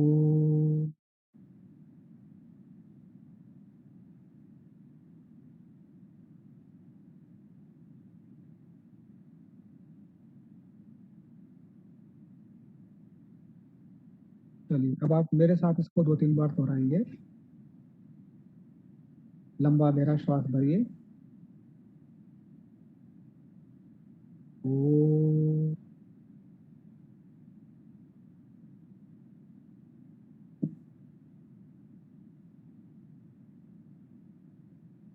लंबा श्वास लीजिए, ओ।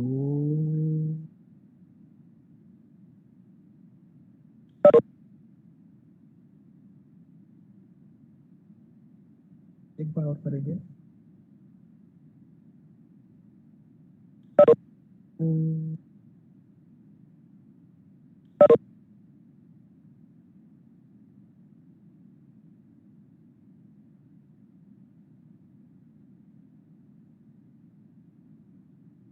आंखें खोल लीजिए। ये प्राणायाम था, इसको उद्गीत प्राणायाम बोलते हैं। इसको 5 बार, 6 बार, 10 बार, 12 बार, 21 बार, आप अपने जितना आपको एंजॉय मजा आता है उतनी आप इसको कर सकते हैं। देखिए, जो भ्रामरी प्राणायाम है और जो उद्गीत प्राणायाम है, इसमें एक में ओम बोलना है, एक में ऐसे बोलना है। तो इसमें जो साउंड आपको मिलेगा वो ऐसा होना चाहिए जिसको आप एंजॉय कर सकें। जैसे कई लोग बहुत तेजी गति से करते हैं, ओम ऐसे नहीं करना। आपको जो वाइब्रेशन जितना तेज आपको अच्छा लगे उतना ही तेज आपको बोलना है। इस बात का आपको विशेष ध्यान रखना। जब आप यहाँ तक प्राणायाम आंखें बंद करके कर लेते हैं तब आपका मन स्थिर हो जाता है। और मन क्या है हमारा? मन हमारा खुशियों की चाबी है, की है। अगर वो हमारे पास है तो हमें जो गिलास पानी से आधा भरा हुआ है, देखिए जो लोग प्राणायाम नहीं करते वो कहते हैं कि ये गिलास पानी से आधा भरा हुआ है। जो लोग प्राणायाम करते हैं वो ये कहते हैं आधा पानी से भरा हुआ है और आधा हवा से भरा हुआ है। यानी कि सोच में सकारात्मक पॉजिटिविटी सोच में आ जाती है जब आप प्राणायाम रेगुलर करते हैं। और इसको आप विद इन 3 मंथ्स में बहुत चेंज आता है आपके अंदर, आप उसको फील कर सकते हैं। हालांकि चेंज तो एक वीक में आने लग जाता है, लेकिन 2-3 महीने रेगुलर करने में बहुत चेंज आता है। तो यहाँ तक का जो प्राणायाम आंखें बंद करके आपने किया, इससे मन स्थिर होने लग जाता है। इसके बाद आता है ध्यान का अभ्यास। ध्यान का अभ्यास कैसे होता है? तो उसके लिए जो ये ओम चैंटिंग है, ये सबसे आसान तरीका है ध्यान का अभ्यास करने का। ध्यान यानी मेडिटेशन। मेडिटेशन होता क्या है, ध्यान होता क्या है, कई बार हम इस पर ध्यान नहीं देते। तो ध्यान क्या है कि अपने मन को किसी भी चीज पर टिका देना ध्यान है।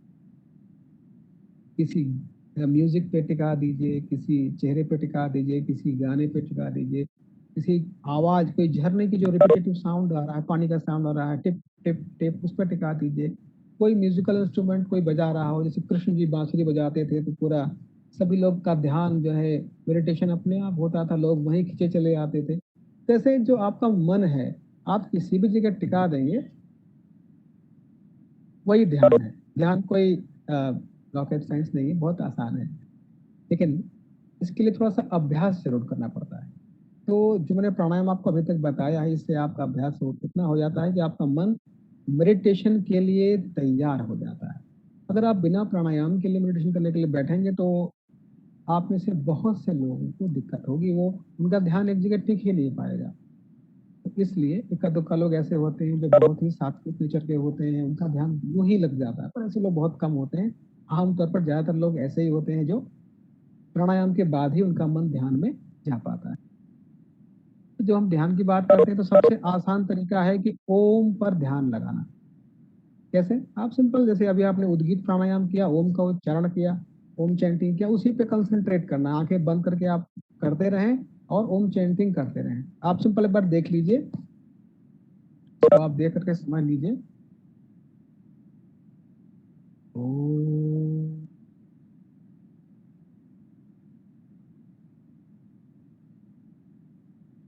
आंखें बंद करके हम बैठ गए हैं ध्यान मुद्रा में, और लगातार रिपीटेटिव हम ओम को बोलते चले जाएंगे और कंसंट्रेट रहेंगे। शुरुआत में कोशिश करनी चाहिए कि जितना आपसे आसानी से हो सके, और 5 मिनट से लेकर के आप इसको 20 मिनट तक बढ़ा भी सकते हैं।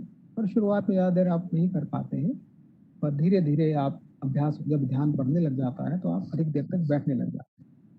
कैसे करना है? लंबा श्वास लिया, लिया और छोड़ा और ओम बोलते रहे, सिंपल। ओम।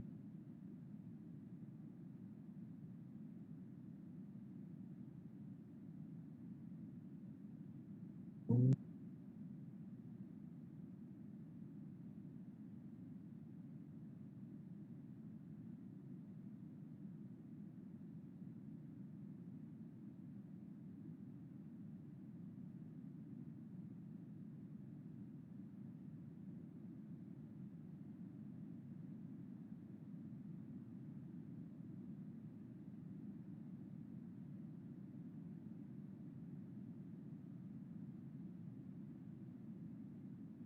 इस तरीके से ओम चैंटिंग लगातार 2 मिनट, 5 मिनट, जितनी देर आपका मन करता है आसानी से करने का, उतनी देर करते रहें।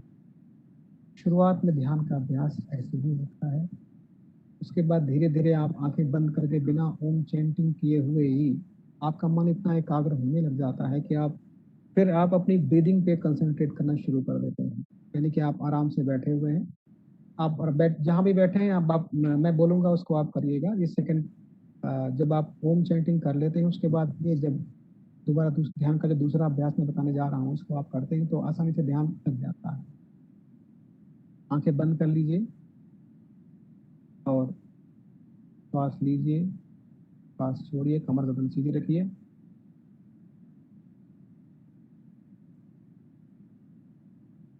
श्वास, अब आप सिर्फ मेरी बात पर ध्यान देंगे। श्वास भीतर जा रहा है, श्वास बाहर आ रहा है, आपकी आंखें बंद हैं। केवल मन से देखना है, मन को नाक पर टिकाना है, कब श्वास नाक से भीतर जा रहा है, कब बाहर आ रहा है। केवल एक साक्षी भाव से उसको देखना है। जानबूझ करके ब्रीदिंग रेट को घटाना बढ़ाना नहीं है। ब्रीदिंग सांस जिस गति से चल रही है, जिस स्पीड से चल रही है, उसको फ्री कर दीजिए अपनी स्पीड से चलने के लिए। केवल कंसंट्रेट कीजिए कि कब श्वास नाक से भीतर जा रही है और कब श्वास नाक से बाहर आ रही है। Just concentrate on your breathing. श्वास आ रहा है, श्वास आ रहा है। श्वासों को देखते रहें। अपने मन को, अपने मन की आंखों को श्वास पर टिका लें। श्वास आ रहा है, श्वास बाहर आ रहा है। Concentrate on your breathing। श्वास आ रहा है, आ रहा है। ब्रीदिंग को देखते रहे, आंखों मन की आंखों को देखें। श्वास को नॉर्मल गति से चलने दें।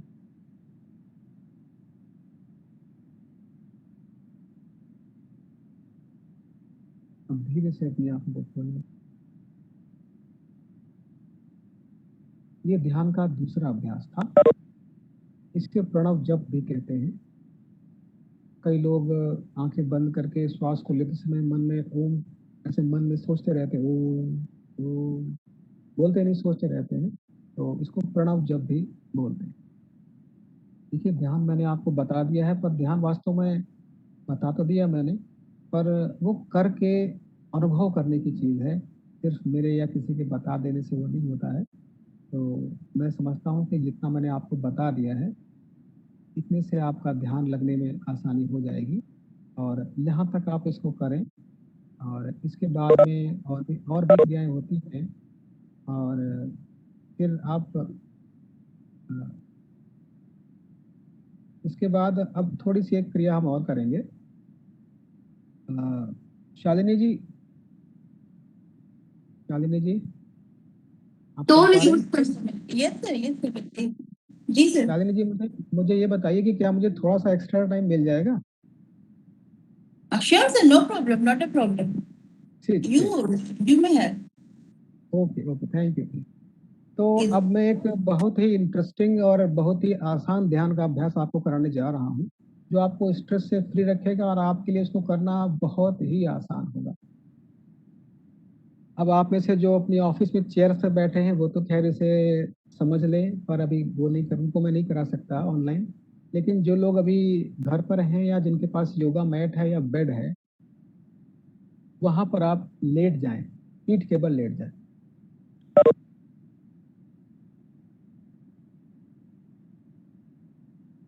अब यहाँ पर आप सबका वीडियो मेरे पास नहीं आ रहा है, लेकिन मैं समझता हूँ आप में से कई लोगों के पास योगा मैट या ऐसी कोई व्यवस्था अभी ज़रूर होगी। तो मैं थोड़ा-सा समय लूँगा 5-7 मिनट का, आपको उसको सिखा दूँगा। तो ये एक ऐसा तरीका है जो हर एक व्यक्ति कर सकता है, और रात को सोने के पहले बेड पर लेट करके भी इसको कर सकते हैं। इसलिए बहुत आसान है, टाइम नहीं लगता इसमें। तो लेट जाइए, बेड पर लेट जाइए या योगा मैट पर पीठ के बल लेट जाइए, चेहरा आसमान की तरफ रहेगा। दोनों पैरों को फैला लीजिए, लगभग 1 एंड हाफ फीट का अंतर कर लीजिए, और हाथों को अपने बॉडी के साइड में रख लीजिए, और हथेलियां आसमान की तरफ होनी चाहिए, जो palms facing upwards the sky. लेट गए आप लोग आसानी से। अब आप अपनी आंखों को बंद कर लीजिए। अब जैसे जैसे मैं बोलूंगा वैसे वैसे आप करिएगा।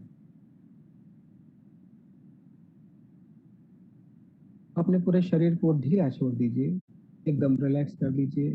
पूरा शरीर एकदम ढीला है, कहीं से हमने शरीर को ताकत से सख्ती से बांध कर नहीं रखा हुआ है, रिलैक्स कर दिया पूरा शरीर एकदम इजी आराम।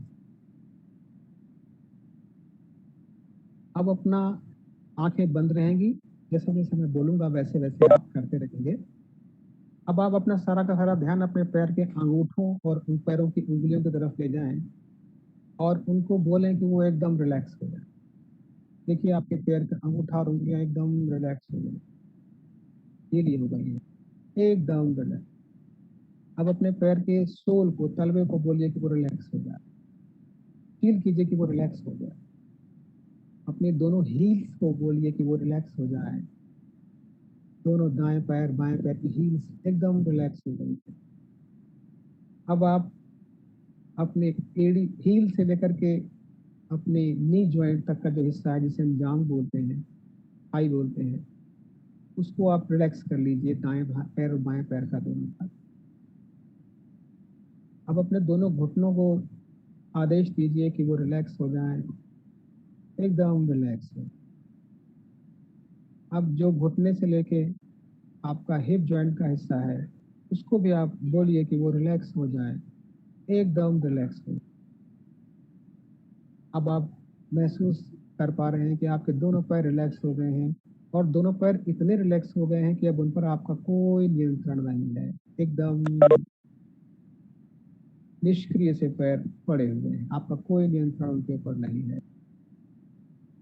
अब आप अपना ध्यान अपने एब्डोमेन पर ले जाइए और उसे भी महसूस कीजिए कि आपका पेट एकदम रिलैक्स हो गया है, आपका कोई कंट्रोल आपके पेट के ऊपर नहीं है।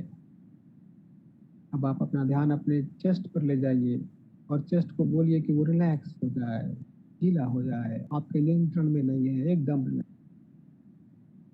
अब आप अपना ध्यान अपने कमर पर ले जाइए और उसे भी बोलिए कि वो रिलैक्स, आपके नियंत्रण से बाहर है आपकी कमर की। और अब आपकी पीठ के हिस्से पर अपना ध्यान ले जाइए और उसे बोलिए कि पीठ भी आपकी रिलैक्स हो जाए। देखिए आपकी पीठ भी रिलैक्स हो। इसी तरीके से दाहिने कंधे को कहिए कि वो रिलैक्स हो जाए, बाएं कंधे को भी बोलिए कि वो रिलैक्स।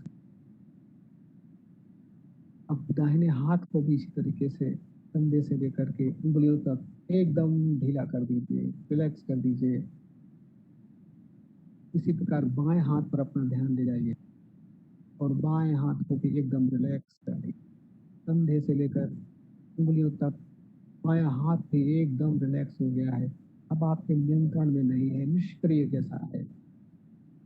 अब आप अपनी गर्दन पर अपना ध्यान दें और अपनी गर्दन को भी आदेश दें कि वो रिलैक्स, फील करें कि वो रिलैक्स हो गया है, गर्दन आपकी एकदम नेक रिलैक्स हो गई। अब आपकी नेक और आपका जो बॉडी है वो आपके कंट्रोल में नहीं है, एकदम निष्क्रिय की भांति जमीन पर रखा हुआ है। अब अपना ध्यान अपने सिर की त्वचा पर ले जाएं और अपने स्काल्प को, सिर को बोलें कि वो रिलैक्स हो जाए, और वो रिलैक्स हो गया है। अब आप अपने फोरहेड को, अपने मन को टिकाइए और बोलिए कि मेरा फोरहेड भी एकदम रिलैक्स हो रहा है, फील कीजिए कि फोरहेड एकदम रिलैक्स हो रहा है। अब आप अपनी आईब्रोज को कहिए कि वो रिलैक्स हो जाए, रिलैक्स हो जाए, रिलैक्स। आपकी आंखें एकदम रिलैक्स हो रही है, रिलैक्स। आपकी नोज भी एकदम रिलैक्स हो रही है, फील कीजिए। आपके कान रिलैक्स हो रहे हैं, एकदम रिलैक्स। आपके दोनों गाल एकदम रिलैक्स हो रहे हैं और लास्ट में जो आपकी चिन है वो भी एकदम रिलैक्स हो गई। अब आपका पूरा शरीर एकदम रिलैक्स हो गया है, निष्क्रिय की भांति पूरा शरीर आपका जमीन पर लेटा हुआ है।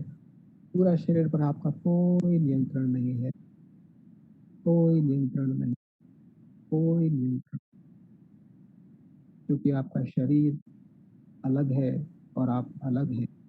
आप शरीर नहीं हैं, इसलिए आप ये सब जान सकते हैं कि मेरा शरीर इसमें लेटा हुआ, क्योंकि आप शरीर नहीं हैं, आप आत्मा हैं, आप आत्म तत्व हैं। जो ईश्वर का अंश है, सभी के भीतर है। I am not the body, I am not the mind, I am the soul, I am the soul. मैं आत्मा हूँ, मैं ही हर चीज को समझ पाता हूँ। मेरे सेंसेस जो ज्ञान लेकर आते हैं वो मैं जानता हूँ। धीरे धीरे आपका शरीर रिलैक्स हो चुका है। अब एक लंबा गहरा श्वास लीजिए और पूरे शरीर को हल्का सा हिलाइए और दोनों हथेलियों को आपस में रगड़िए और उसे अपनी आंखों पर रख लीजिए और चेहरे को हल्का सा सेकिए। आंखों को, चेहरे को हल्का सा सेकिए, बार फिर से रगड़िए। अब आप धीरे से अपनी आंखों को खोलिए।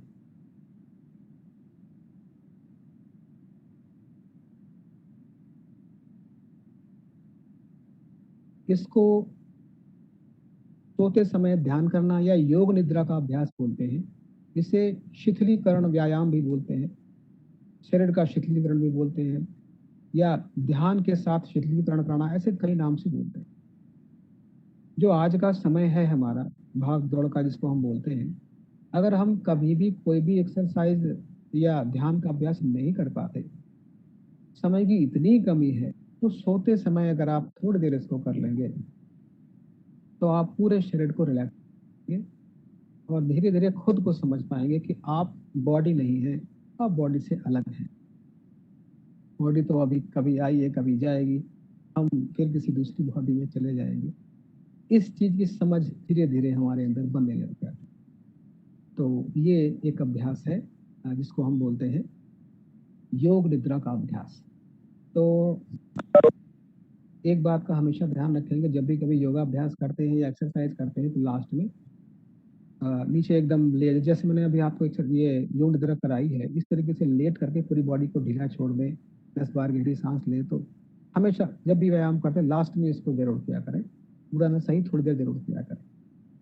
तो ये रहा ध्यान का अभ्यास, और मैं समझता हूँ कि जो मेरी कोशिश रही है ध्यान और स्ट्रेस के पॉजिटिव इफेक्ट, नेगेटिव इफेक्ट आप तक पहुँचे, मुझे लगता है कि शायद मेरी कोशिश सफल रही होगी आप तक पहुँचाने की।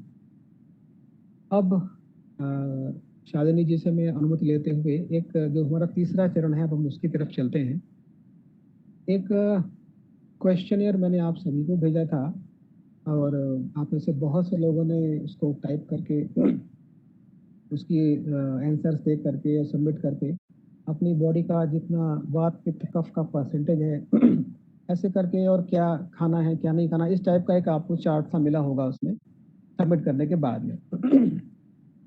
तो वो क्या है मैं आपको बताता हूँ। जब मैं आयुर्वेद पढ़ रहा था तो वहाँ मैंने देखा कि आयुर्वेद के ज्ञान का इस्तेमाल हम आयुर्वेदिक डॉक्टर्स तो कर लेते हैं कि हम कैसे हेल्दी रहें, पर ये ज्ञान कॉमन पीपल तक कैसे पहुंचेगा, ये मेरे दिमाग में हमेशा से बना रहता था। तो मेरे गुरुदेव हैं डॉक्टर विनोद प्रकाश उपाध्याय जी, उनके आशीर्वाद से एक ये क्वेश्चनर तैयार किया गया। और फिर उसके बाद मुझे लगा कि खाली क्वेश्चनर मेरे पास पेपर के रूप में है, मैं सब तक कैसे पहुंचाऊंगा। तो करीब 10 सालों तक मैंने कुछ हजार लोगों को, सेवरल थाउजेंड पीपल्स को मैंने इसको भरवाया, उनकी बॉडी टेम्परामेंट निकाला, उनको खान पान बताया।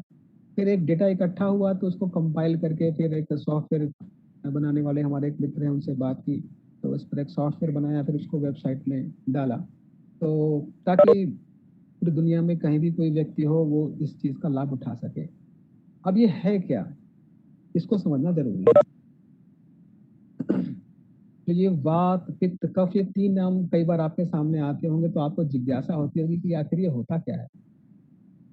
तो आज आप इसको समझ लीजिए सिंपल आसान शब्दों में कि जो हमारा बॉडी है, शरीर है, ये 5 एलिमेंट्स से बनता है। स्पेस, एयर, फायर, वाटर और अर्थ।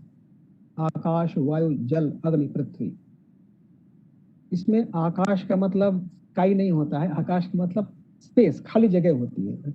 जैसे कि हमारे कान के अंदर खाली स्पेस है, या 2 मॉलिक्यूल्स के बीच में जो इंटरमॉलिक्यूलर स्पेस होता है, तो वो भी इसमें काउंट होता है। तो आकाश का मतलब अवकाश है, खाली जगह, रिक्त स्थान है। तो जो हमारा बॉडी है ये इन 5 चीजों से बनता है। तो हम अगर ध्यान से देखें तो जो आकाश और वायु है ये दोनों बहुत लाइट होते हैं। तो चिकित्सा में सुविधा हो इसलिए इनको हमने एक नाम दे दिया वात का। तो वात क्या है? बेसिकली आकाश और वायु, उनको हमने कॉमन एक नाम दे दिया है वात। अब जो फायर है, फायर एलिमेंट है, उसको हमने नाम दिया, बोले तो सबसे गर्म है, इसके ऐसा तो कोई दूसरा है नहीं, उसको हमने एक नाम दिया पित्त। फिर हमने देखा कि जो ये वाटर और अर्थ है ये थोड़ा सा हैवी होते हैं दोनों, तो इनको एक कॉमन एक नेम दे दिया कफ। तो वात, पित्त और कफ ऐसे 3 नाम दिए गए, जिनके पीछे जो रीजन है वो ये 5 एलिमेंट्स होते हैं।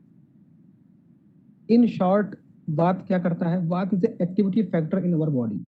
वात is activity factor in our body. हालांकि डिटेल में हम नहीं जाएंगे क्योंकि जिसे समझने में हमें कई साल लग जाते हैं, उसको शॉर्ट में ही आपको बताऊंगा। पित्त, दूसरा नंबर पर पित्त आता है। पित्त क्या होता है? पित्त is a digestive factor in our body. ये हमारे शरीर को गर्म भी रखता है। और तीसरा है कफ। शॉर्ट में समझे तो कफ क्या है? कफ इज ए ग्रोथ फैक्टर, यानी कि एक्टिविटी, डाइजेशन एंड ग्रोथ। ये वात पित्त कफ के समझने के लिए काम हम समझते हैं। अब हर आदमी के शरीर में, हर व्यक्ति के शरीर में ये वात पित्त कफ अलग अलग परसेंटेज में होते हैं। और आयुर्वेद में अगर किसी के शरीर में वात ज्यादा है तो वो उसको स्वस्थ रखने के लिए क्या खाना चाहिए, क्या नहीं खाना चाहिए, डूज एंड डोंट्स हैं। किस एज में और किस मौसम में वात डिस्टर्ब होता है तो उसमें हमको बहुत ध्यान रखना चाहिए। ऐसी बातें पूरे आयुर्वेद में अलग अलग जगह बताई गई। उसके अलावा जो भोजन है, भोजन भी इन्हीं 5 तत्वों से बनता है, 5 एलिमेंट से। तो भोजन भी वात पित्त कफ को घटाने या बढ़ाने का काम कर सकता है, अलग अलग भोजन। तो इसलिए, पर ये सब आयुर्वेद की बुक्स में अलग अलग जगह है। मैंने क्या किया, इन सभी को इकट्ठा किया। जो मान लीजिए किसी की बॉडी में वात 50% से ज्यादा है तो हमें उसको कंट्रोल करना पड़ेगा। तो उसके लिए ऐसा भोजन, ऐसी दिनचर्या चुनी। तो इस तरीके से किस आदमी की बॉडी में क्या चीज कम है, ज्यादा है, उसके हिसाब से खान पान हमने पूरा बहुत मेहनत करके उसको बना के तैयार किया। अब अब करना क्या है? अब आपको उसका फायदा उठाना है। आप अभी तक जान चुके होंगे कि आपकी बॉडी में वात पित्त कफ कितना कितना परसेंटेज है। और जो उसमें आहार विहार लिखा है, क्या फूड लिखा है, वो उसी वात पित्त कफ को घटाने या बढ़ाने का काम करता है, वो उसको बैलेंस करता है। अच्छा, इसको मैं थोड़ा सा एक एग्जांपल देके आपको समझाने की कोशिश करता हूँ। जैसे कि किसी की बॉडी में पित्त जो है 50% या उससे ज्यादा है। आप में से मैक्सिमम लोगों के पास पित्त जरूर होगा, क्योंकि पित्त से व्यक्ति इंटेलेक्चुअल होता है। हालांकि उसे थोड़ा गुस्सा भी जल्दी आता है, लेकिन इमोशनल भी हो जाता है, और उसे गर्मी भी जल्दी लगती है। तो जो भी इंटेलेक्चुअल क्लास होता है, आप सब विद्वान हैं, तो आप सभी लोग के अंदर पित्त जरूर हो। क्या? तो अगर किसी के अंदर पित्त 50% से ज्यादा है, पित्त क्या है? फायर एलिमेंट है, तो शरीर में गर्मी भी ज्यादा है।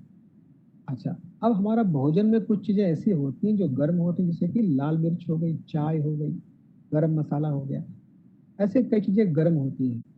तो अगर किसी के शरीर में पित्त ज्यादा है, जन्म से ज्यादा है, जो कि आप सब जान ही चुके हैं अब तक, क्योंकि आप में से मैक्सिमम लोगों ने वो क्वेश्चनर कर ही दिया होगा। तो अगर किसी के अंदर पित्त थोड़ा सा ज्यादा है, 50% या उससे ज्यादा है, और वो गर्म चीजों को लगातार खाता रहेगा, तो जो बॉडी में पित्त है, जो हॉट, जो फायर एलिमेंट है, वो और बढ़ेगा गर्म चीजों से। समझ रहे हैं ना मेरी बात को? कि किसी के शरीर में पहले से गर्मी है और वो गर्म चीजें खाएगा तो गर्मी तो बढ़ेगी ना। तो आयुर्वेद को ये पता है कि किसके शरीर में वात ज्यादा है, पित्त ज्यादा है, कफ ज्यादा है। तो उसी हिसाब से आयुर्वेद ने सबके लिए लिखा कि अगर इसकी बॉडी में पित्त ज्यादा है, इसको ठंडी चीजें खानी चाहिए, उससे पित्त शांत रहेगा, बीमारी जल्दी होगी नहीं। और इसको गर्म चीजें नहीं खानी चाहिए ताकि ये बीमार ना पड़े। तो इसलिए वात पित्त कफ तीनों का अलग अलग हिसाब किताब है। तो इतने ज्यादा चक्कर में आपको पढ़ने की जरूरत नहीं है। आप बस उसका फायदा उठाइए कि आपने तो क्लिक किया, आपने जाना कि आपकी बॉडी में वात पित्त कफ का परसेंटेज कितना है और उसका क्या खान पान है। ये आप उसको फॉलो कीजिए। इसमें एक ध्यान जरूर रखिएगा कि जब बात आती है हमारे शरीर के बारे में कि भाई हमारी स्किन कैसी है, बाल कैसे हैं, तो जो व्यक्ति इसको भर रहा है, फीड कर रहा है, उसको खुद अपनी बॉडी के बारे में उतना नहीं पता होता। एक मजे की बात है, हम दिन भर में शीशा कितनी बार देखते हैं, मिरर को 1 बार 2 बार, पर हमारी फैमिली में जो लोग हैं वो तो हमको दिन भर देख लेते हैं या कई घंटों तक देख लेते हैं। तो वो हमारी फिजिक के बारे में, हमारे हेयर के बारे में, हमारी आदतों के बारे में हमसे बेहतर जानते हैं। मजे की बात है। तो जब भी आप ये क्वेश्चनेयर जब आपको भेजा है इसको फिलअप करें, तो कोशिश करें आपके घर में कोई जो फीमेल हो, अगर आप मेल हैं तो कोई फीमेल यानी कि आपकी माँ हो, आपकी बेटी हो, बहन हो, कोई आपके साथ हो, क्योंकि ये लोग बहुत कीन ऑब्जर्वर होते हैं इन मामलों में, तो जल्दी ही उस चीज को बता देते हैं। तो आप उनके साथ बैठ करके इस क्वेश्चनर को अपना करिए और अपनी सही सही प्रकृति को निकाल के आप उसका लाभ लीजिए। तो जो मैंने मेहनत करी है, मेरे गुरुदेव ने आशीर्वाद दिया, तो जो उसका लाभ है वो आप सब तक पहुंचे, यही मेरा उद्देश्य था। तो जो ये प्रकृति का, शारीरिक प्रकृति का जो ये मैंने भेजा है, इस आप सिर्फ आपके लिए नहीं है, आप अपनी पूरी फैमिली को इसको यूज कर सकते हैं, आप अपने फ्रेंड्स को दे सकते हैं, निःशुल्क है, कोई कॉस्ट नहीं है इसका। और मेरी सारी मेहनत का फायदा तभी है जब आप सब उसका लाभ उठाएं।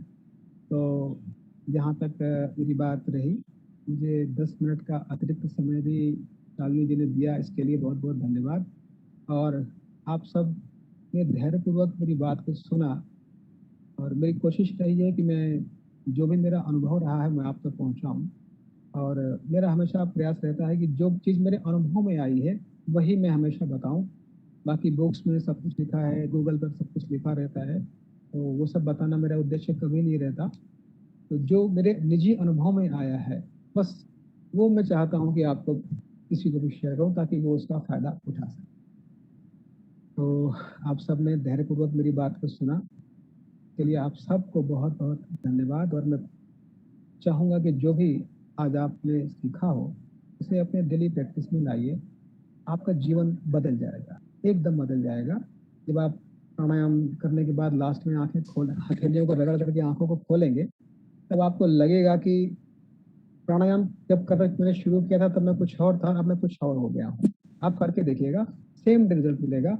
और कई लोग समझते हैं कि प्राणायाम हम करेंगे तो उसमें हमारे 15-20 मिनट खर्च हो जाएंगे, देर में हम दूसरा काम कर लेंगे। उनके लिए मैं अपना अनुभव बता देता हूँ कि यदि आप 15 मिनट प्राणायाम में लगाते हैं तो दिन भर आप अपना जो भी काम करते हैं उसे आप ज़्यादा एफिशिएंसी के साथ कर सकते हैं, कम समय में ज़्यादा काम कर सकते हैं। तो वो 15 मिनट सेम डे आपको वापस मिल जाते हैं, वो भी स्ट्रेस से बचते हुए आपको। धन्यवाद, आप सबने मुझे सुना, बहुत बहुत धन्यवाद। Thank you very much sir. Sir participants आपसे कुछ सवाल पूछना चाहते हैं, उन्होंने परमिशन दे सकते हैं? हाँ बिल्कुल बिल्कुल, बताइए। जी जी जी। राजेश सर थोड़ा अनम्यूट करेंगे आप पार्टिसिपेंट्स को? जी ma'am, yes done ma'am. Yes जी। सर। सर हाँ सर, डॉक्टर साहब आपकी बातें बहुत अच्छी लगी, मुझे समझ में भी आई काफी हद तक। मैं एम आई ऑडिबल सर? हाँ बिल्कुल, मैं सुन सकता हूँ, बताइए। Okay okay. सर मैं एक वेजिटेरियन हूँ और मैंने कुछ दिन पहले टेस्ट कराया था तो मेरे में B12 की कमी निकली थी। जी B12 की। तो आयुर्वेद में ऐसा कोई हमारे वेजिटेरियन खाने में ऐसा कोई तत्व है जिसे हम खा सकते हैं जिससे कि हमारी B12 की कमी पूरी हो जाए? जहां तक मैंने सुना है कि शायद खमीर वाली चीजों में है B12, बट जी आप बताएं। आपने जी आपने सही सुना है, खमीर वाली चीजों में B12 होता है। लेकिन यहाँ पर मैं आपको एक बात बताऊं, जो हम अनाज खा रहे हैं, जो शाकाहारी लोग जो अनाज खाते हैं, अगर वो पॉलिश्ड है तो उनको B12 की कमी होना बहुत कॉमन हो जाता है। तो कोशिश करें कि जो आप अनाज खाते हैं वो अनपॉलिश्ड अनाज खाएं। आजकल बाजार में उपलब्ध हो जाता है आसानी से, तो उससे आपको B12 की कमी नहीं होगी, मैंने भी नहीं कहा। जी धन्यवाद।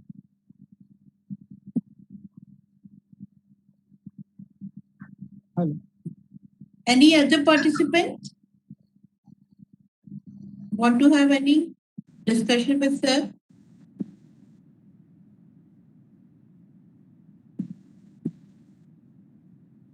Anybody else? Good afternoon, sir. Good afternoon. Sir, जब हम ध्यान लगाते हैं या मेडिटेशन कर रहे होते हैं तो हमारे मन में बहुत सारे जो बातें होती हैं, इंसिडेंट्स होते हैं, वो आने लगते हैं सर। प्रे भी बिल्कुल कर रहे सीधी होते बात। हैं पूजा के टाइम भी। तो सर, जो ये इस तरीके के विचार आ रहे होते हैं पूरा दिन, जो घटना हुई या जो भी है, सर जी। उसे कैसे कंट्रोल करना चाहिए कि कंसंट्रेशन हमारा उसमें रहे, फोकस्ड हाँ, दुर्गा मेडिटेशन जी। में। जी, दुर्गा जी, मैं आपको सुन रहा हूँ। तो देखिए, मैंने इसके लिए बताया आपको कि जो प्राणायाम है, हमारा मन जो है बहुत ही चंचल है और उसको हमारे कब्जे में लाने का एक ही तरीका है, वो है प्राणायाम। जब तक हम प्राणायाम का अभ्यास नहीं करते, आप क्रम से प्राणायाम करेंगे तो लास्ट में जब उद्गीत करेंगे, आंखें आपकी बंद रहती हैं, वो अवस्था आती है जब आपका मन थोड़े समय के लिए स्थिर होता है। इसलिए प्राणायाम के बाद ही ध्यान लगाने की परंपरा है। अगर आप या हम में से कोई चाहता है कि हमारे पास थोड़ा समय है, हम केवल ध्यान लगा लें, तो ध्यान नहीं लग पाएगा। जो हम लोग जो सामाजिक जीवन में रहते हैं, जो सांसारिक जीवन में रहते हैं, तो हम लोग योगी नहीं है, हम लोग एकांतवास में नहीं रहते, पहाड़ पे नहीं रहते। इसलिए हमें पहले मन को शांत करना पड़ता है, स्थिर करना पड़ता है प्राणायाम से, तब वो लास्ट में वो स्टेज आती, तब हम ध्यान लगाते हैं। जी। Okay sir, thank you.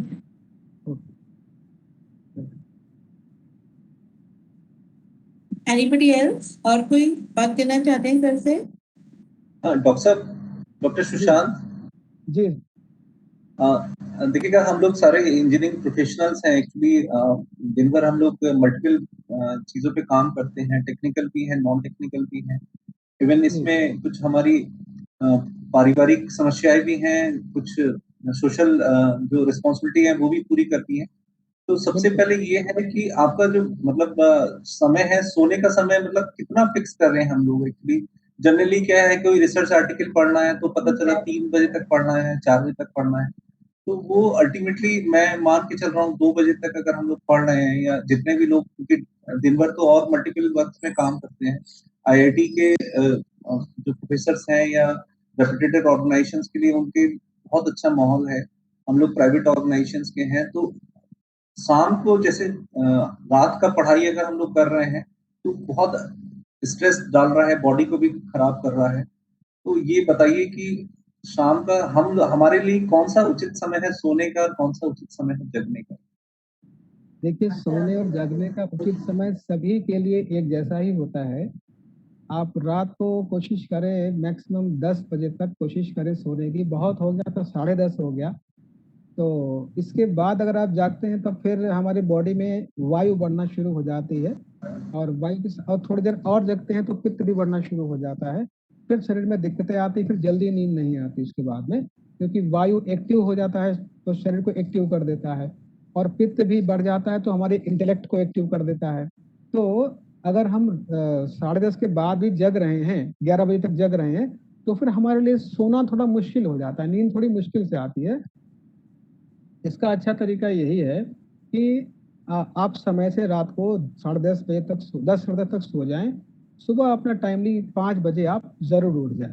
5 सुबह लेट नहीं सोएंगे। अगर सूर्य देवता आपसे पहले निकल गए, आप बाद में उठे, तो आपकी बॉडी के दोष वात पित्त कफ गड़बड़ हो जाते हैं। इसलिए आपको ध्यान रखना है कि सूर्योदय से पहले आपको उठ जाना है। ये अलग अलग मौसम में सनराइज का टाइम अलग अलग होता है। आप सर्दियों में उसको बढ़ा सकते हैं, आप उसको 5:30 बजे तक कर सकते हैं। गर्मियों में आप 5 बजे ही रखिए उसको। तो एक तो ये सोने का टाइम सबके लिए एक जैसा होता है। अगर फिर भी किसी को रात को जगना पड़ जाता है, तो ये मानकर चलिए कि दिन में 1 घंटा सोना रात के 2 घंटे के बराबर होता है। अगर रात को आपको जगना पड़ गया है 2-3 घंटे, तो दिन में आप 1-1.5 घंटा जरूर सो लीजिए, ताकि वो कंपनसेट हो जाए। लेकिन जो सोने जागने का सामान्य नियम है, वो सभी के लिए एक जैसा ही रहता है, चाहे विद्वान हो या सामान्य व्यक्ति हो। क्या था बाकी, यदि आप प्राणायाम का रेगुलर अभ्यास करेंगे तो आपको दिन भर में इतनी आपको एनर्जी रहेगी और इतनी आपकी एफिशिएंसी रहेगी कि आप कम समय में ज्यादा काम कर पाएंगे। तो आप अधिक काम कर पाएंगे, अधिक काम कर पाएंगे तो आपको शायद रात को देर तक जगना भी नहीं पड़ेगा। तो इसका आप ध्यान रखें। Thank you doctor.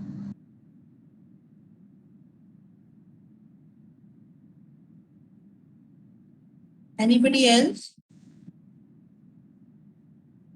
Okay. Okay, Any- now ma'am. Yes, ma'am. Please, Yes. ma'am. Shalini ma'am, conclude कर. Okay, sir.